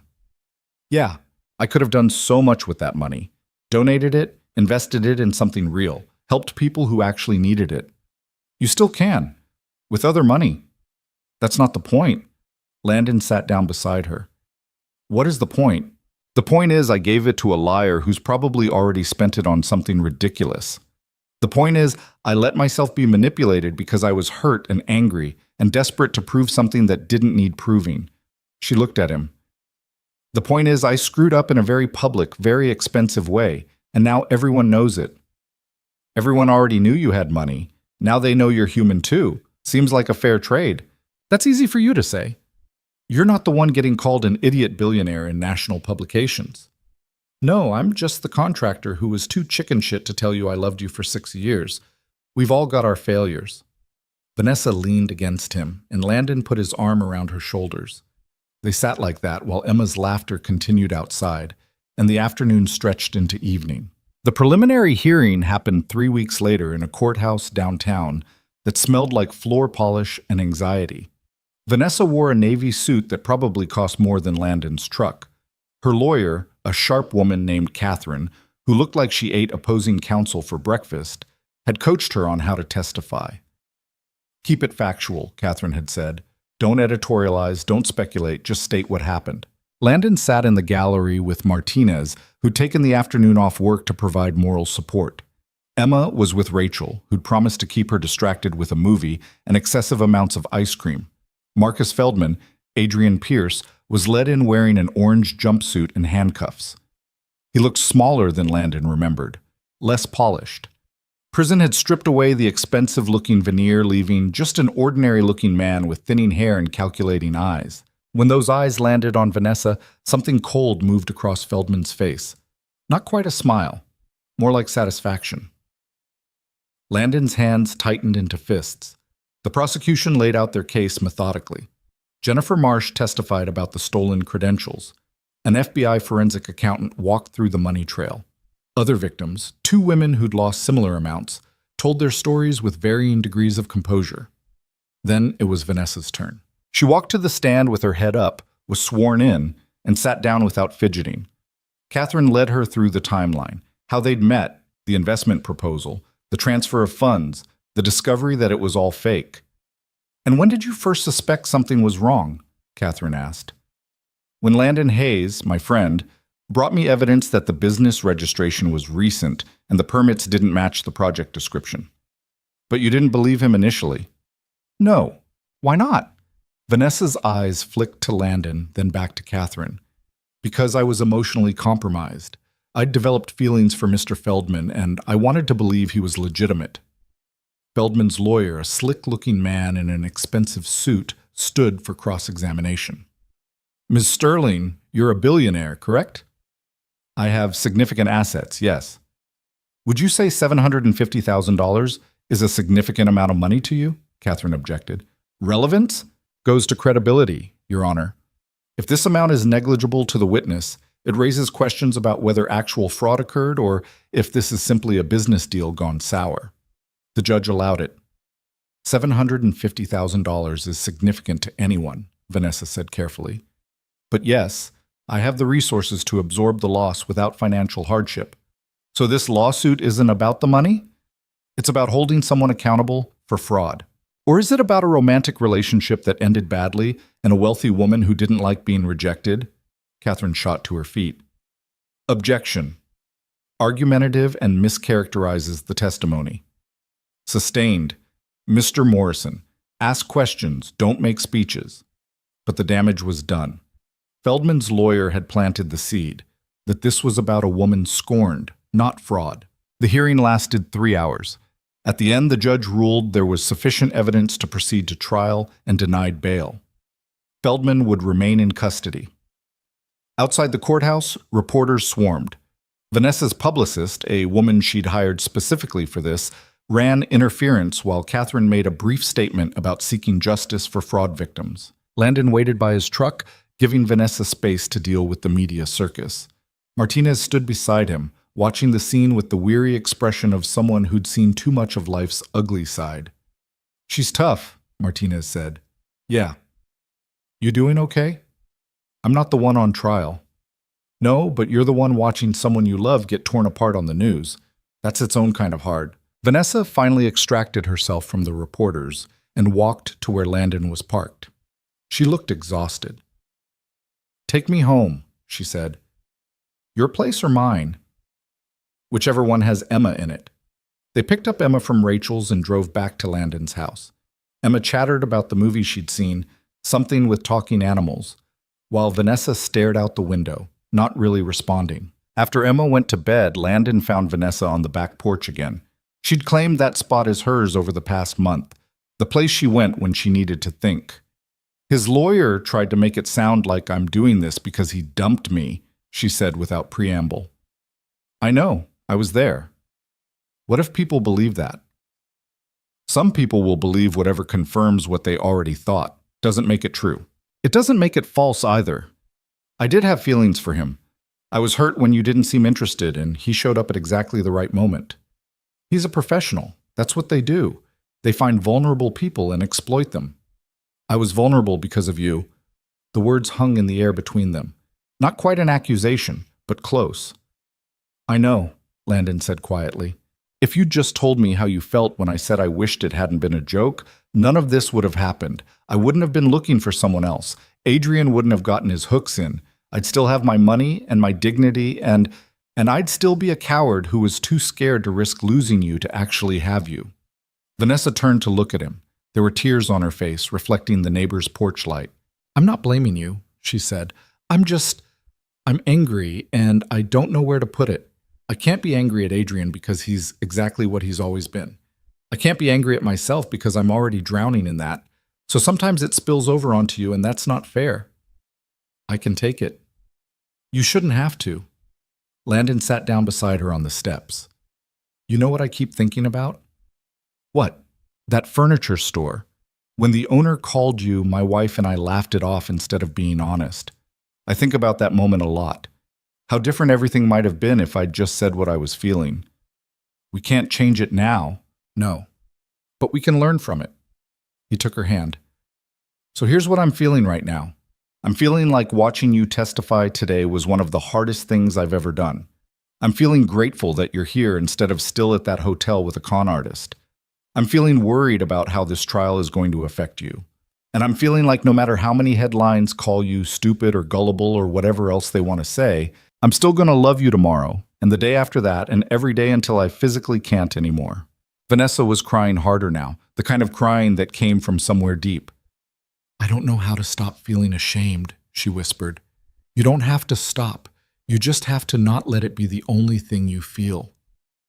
What else is there? Emma asked me to teach her how to make pancakes tomorrow because she wants to make breakfast for you.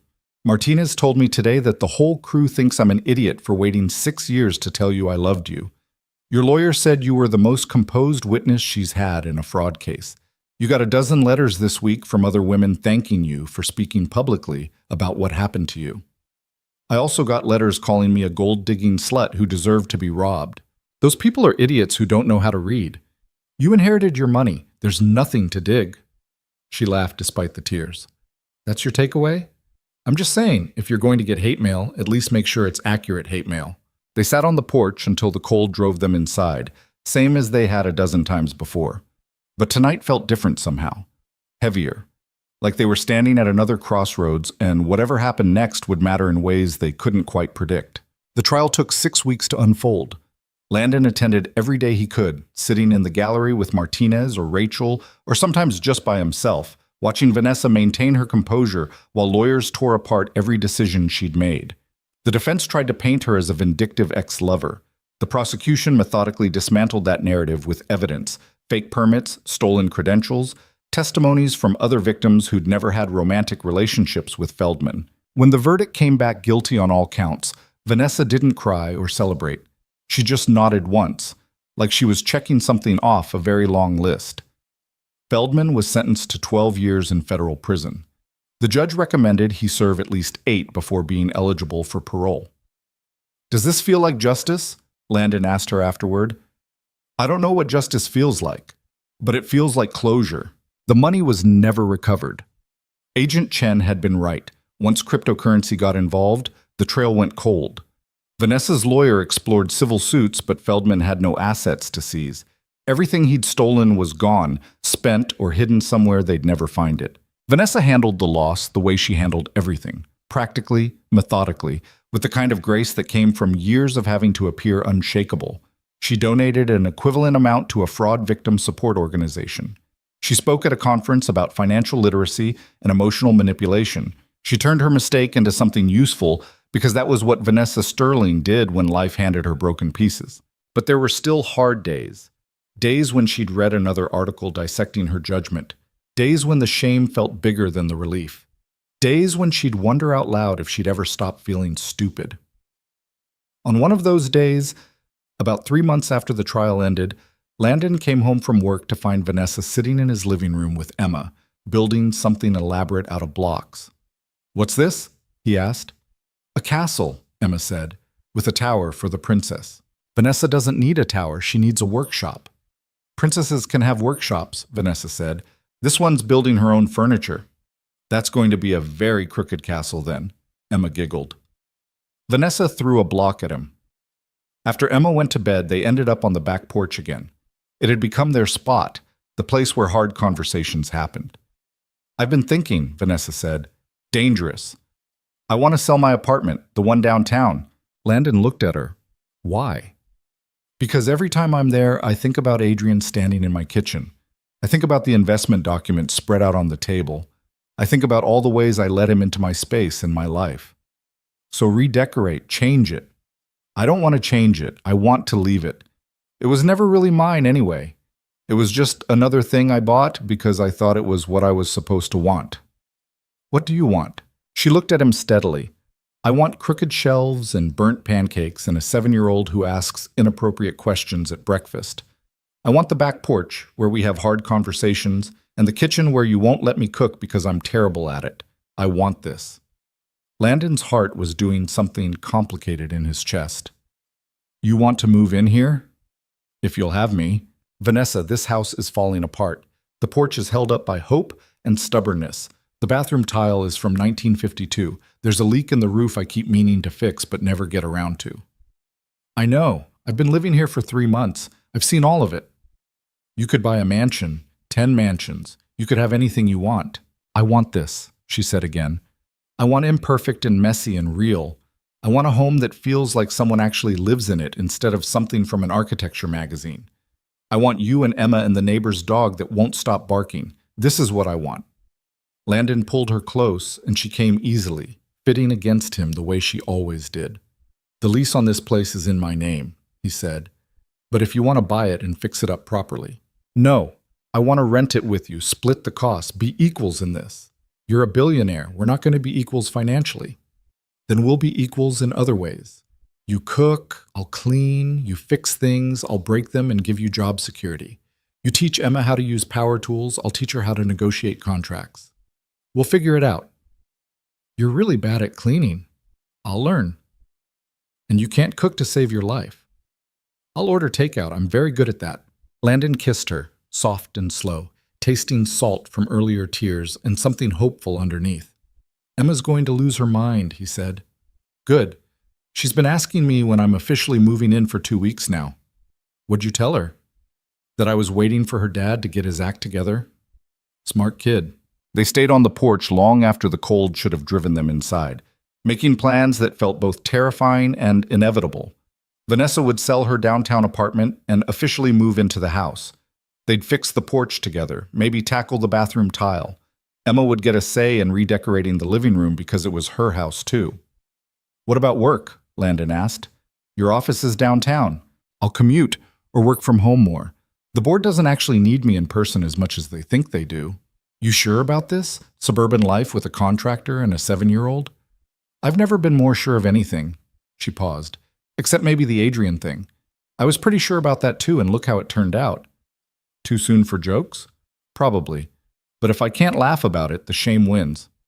Can't have that. 4 months later, they were back at the same furniture store where this whole mess had started.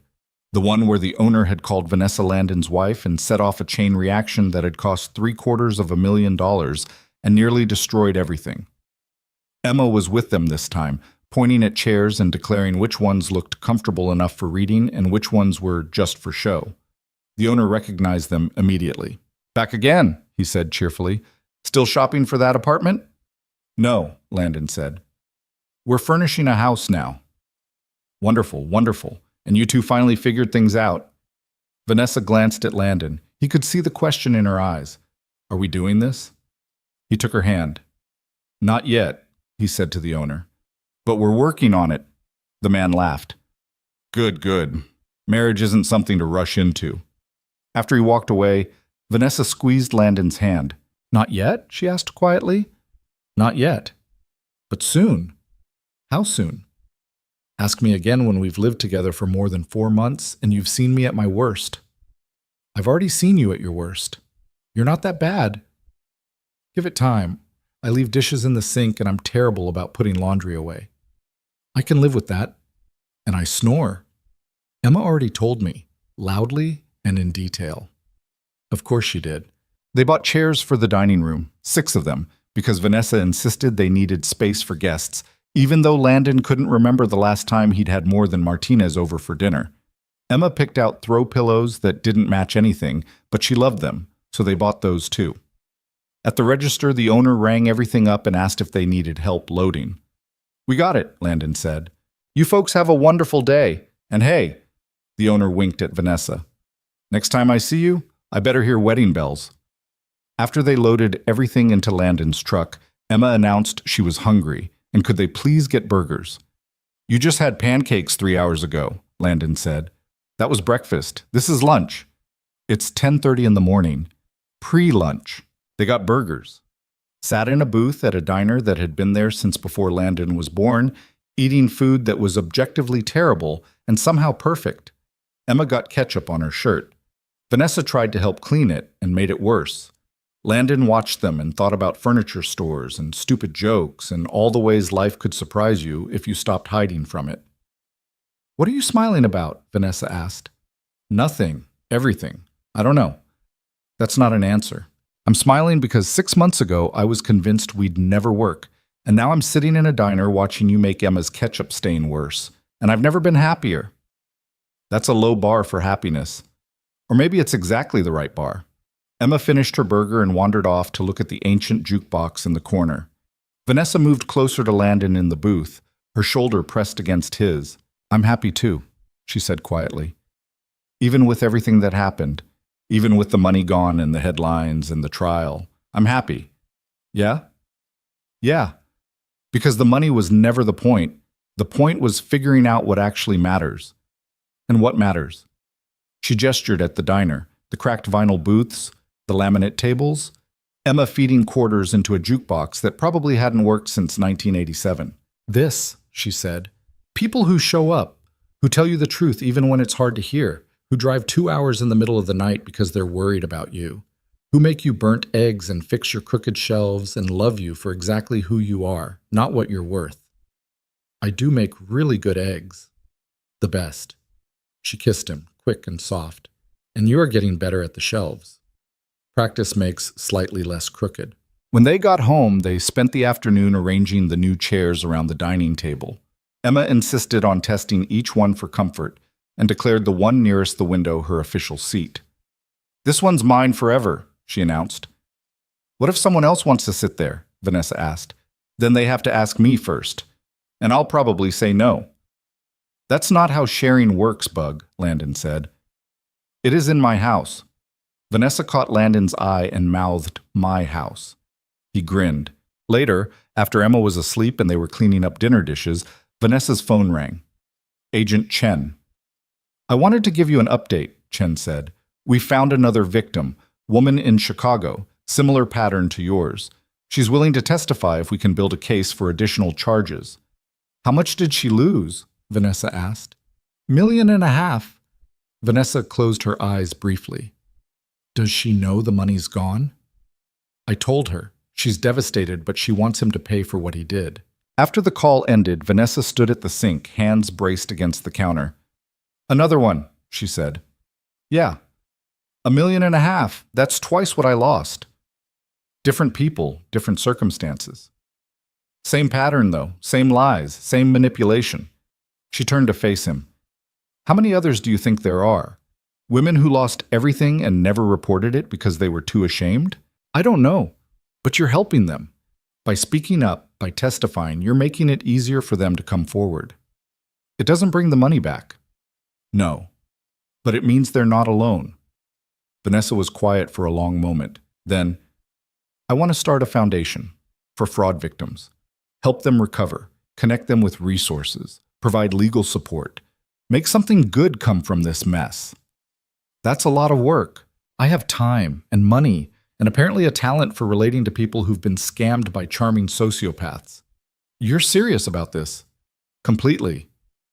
Will you help me?" Landon thought about all the ways he could say no.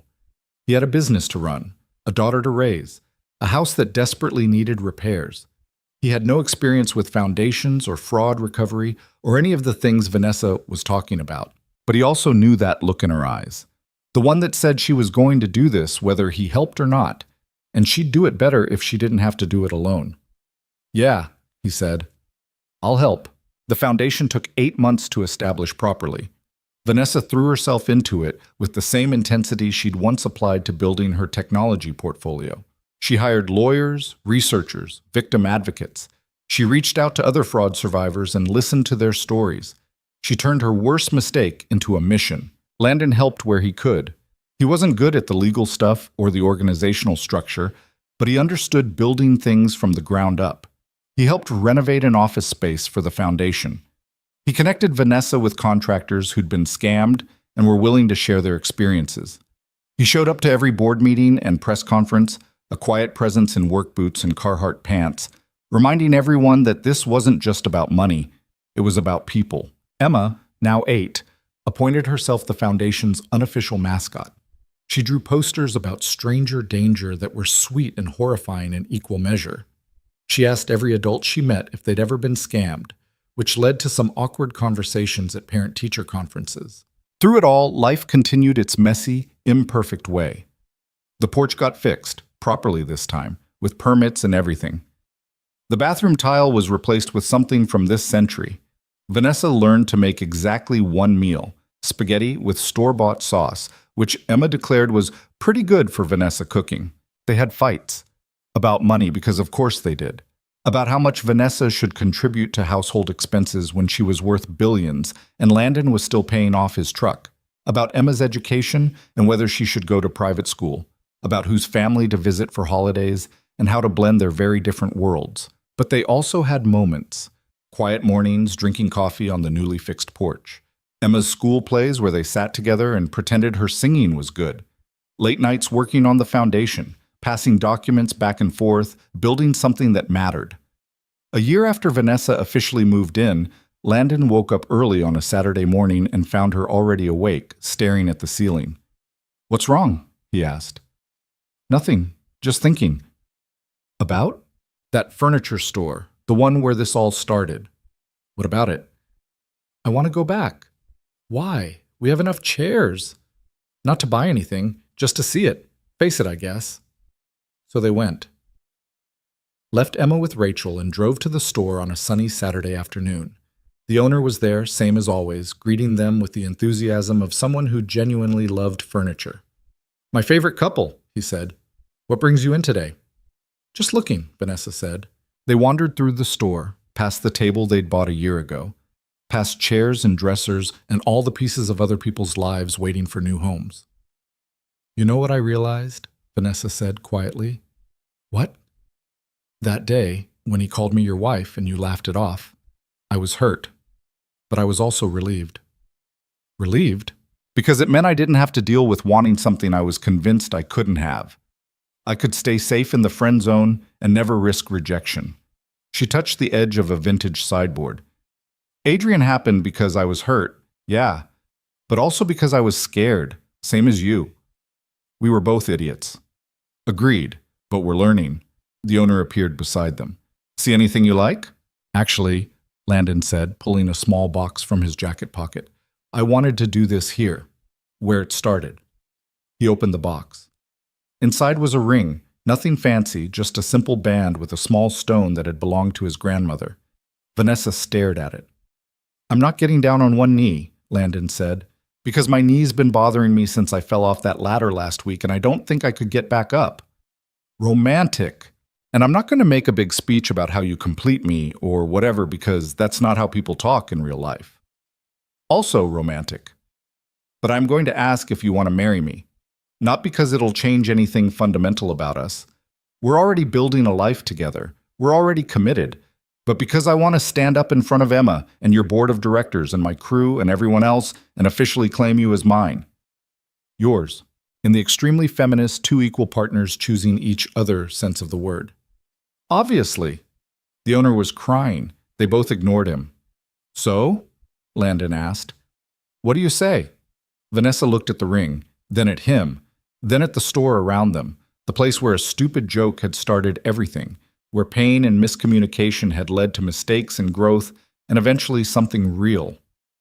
"I say yes," she said, "but only if Emma gets to be the flower girl. She's going to insist on it anyway. And only if we keep living in that falling apart house instead of buying something sensible." "It's not falling apart anymore. We fixed it. We made it slightly less falling apart. There's a difference." "Fine. We'll keep the slightly less falling apart house." "Then yes, I'll marry you."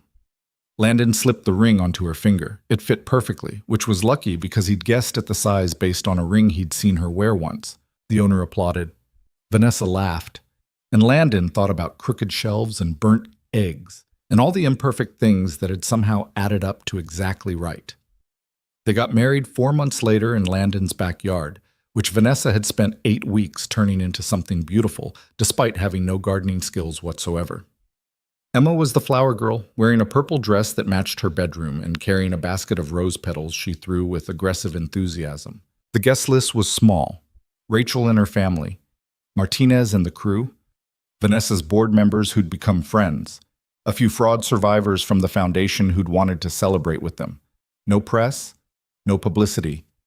Just people who mattered, gathered under string lights that Landon had hung himself, watching two people who'd taken 6 years to figure out what everyone else already knew. Vanessa wore a simple dress that probably cost more than Landon's truck, but looked like something any bride might wear. Landon wore a suit he'd bought specifically for this, the first new suit he'd owned in a decade. They wrote their own vows. Landon's were short.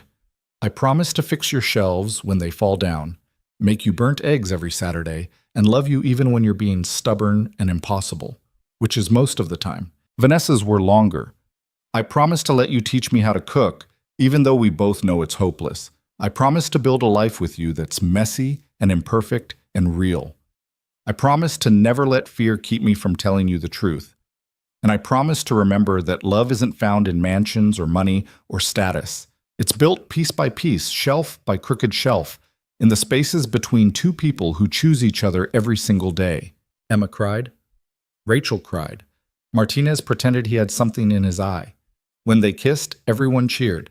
And Landon thought about a furniture store and a stupid joke and all the ways life could break you open just to show you what you were really made of. At the reception, which was really just dinner in the backyard with tables Landon had built and food from Emma's favorite restaurants, Vanessa's phone buzzed with a news alert. Marcus Feldman had been charged with additional counts of fraud. The woman from Chicago, plus 3 others who'd come forward after hearing about the foundation. Combined sentences could reach 30 years. Vanessa showed Landon the alert. Justice? He asked. Something like it. They danced their first dance to a song Emma had picked. Something pop, and completely inappropriate for a wedding, but perfect for them. Halfway through, Emma insisted on joining, and they let her, the 3 of them moving in a circle that was more chaos than choreography. Later, when the guests had left, and Emma was asleep, and they were cleaning up paper plates and string lights, Vanessa stopped in the middle of the yard. What? Landon asked. I'm happy, that's all. I just wanted to say it out loud. Even though you lost $750,000? Even though, because I gained this. You and Emma and a life that feels real. A foundation that's helping people. A purpose beyond just accumulating wealth. That's very philosophical for someone who's been drinking champagne all night. I'm allowed to be philosophical on my wedding day. Fair point. They finished cleaning in comfortable silence.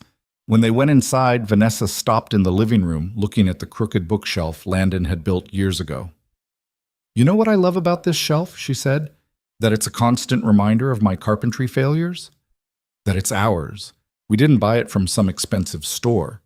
You built it, and it's crooked, and it's perfect. It's really not perfect. Perfect for us, then. Landon pulled her close, and she came easily, fitting against him the way she always had, the way she always would. Hey, Vanessa, he said. Yeah? I'm glad that guy at the furniture store called you my wife. Even though it started all this mess?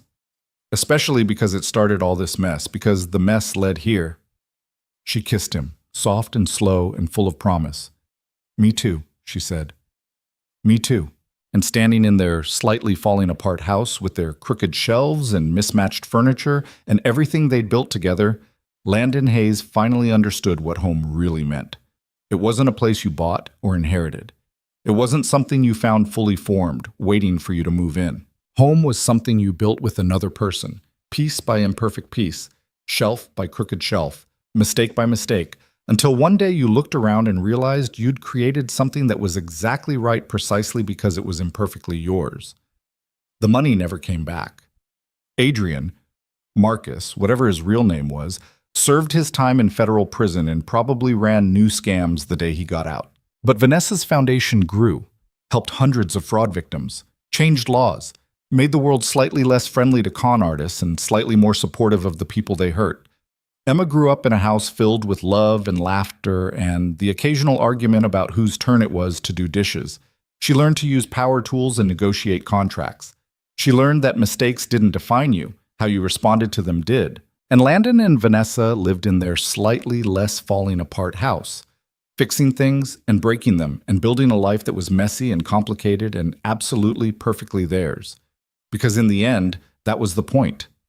Not the money, or the headlines, or the justice. The point was showing up, being honest, loving someone enough to tell them the truth even when it was terrifying, building something together one crooked shelf at a time. The point was home, and they'd finally found it.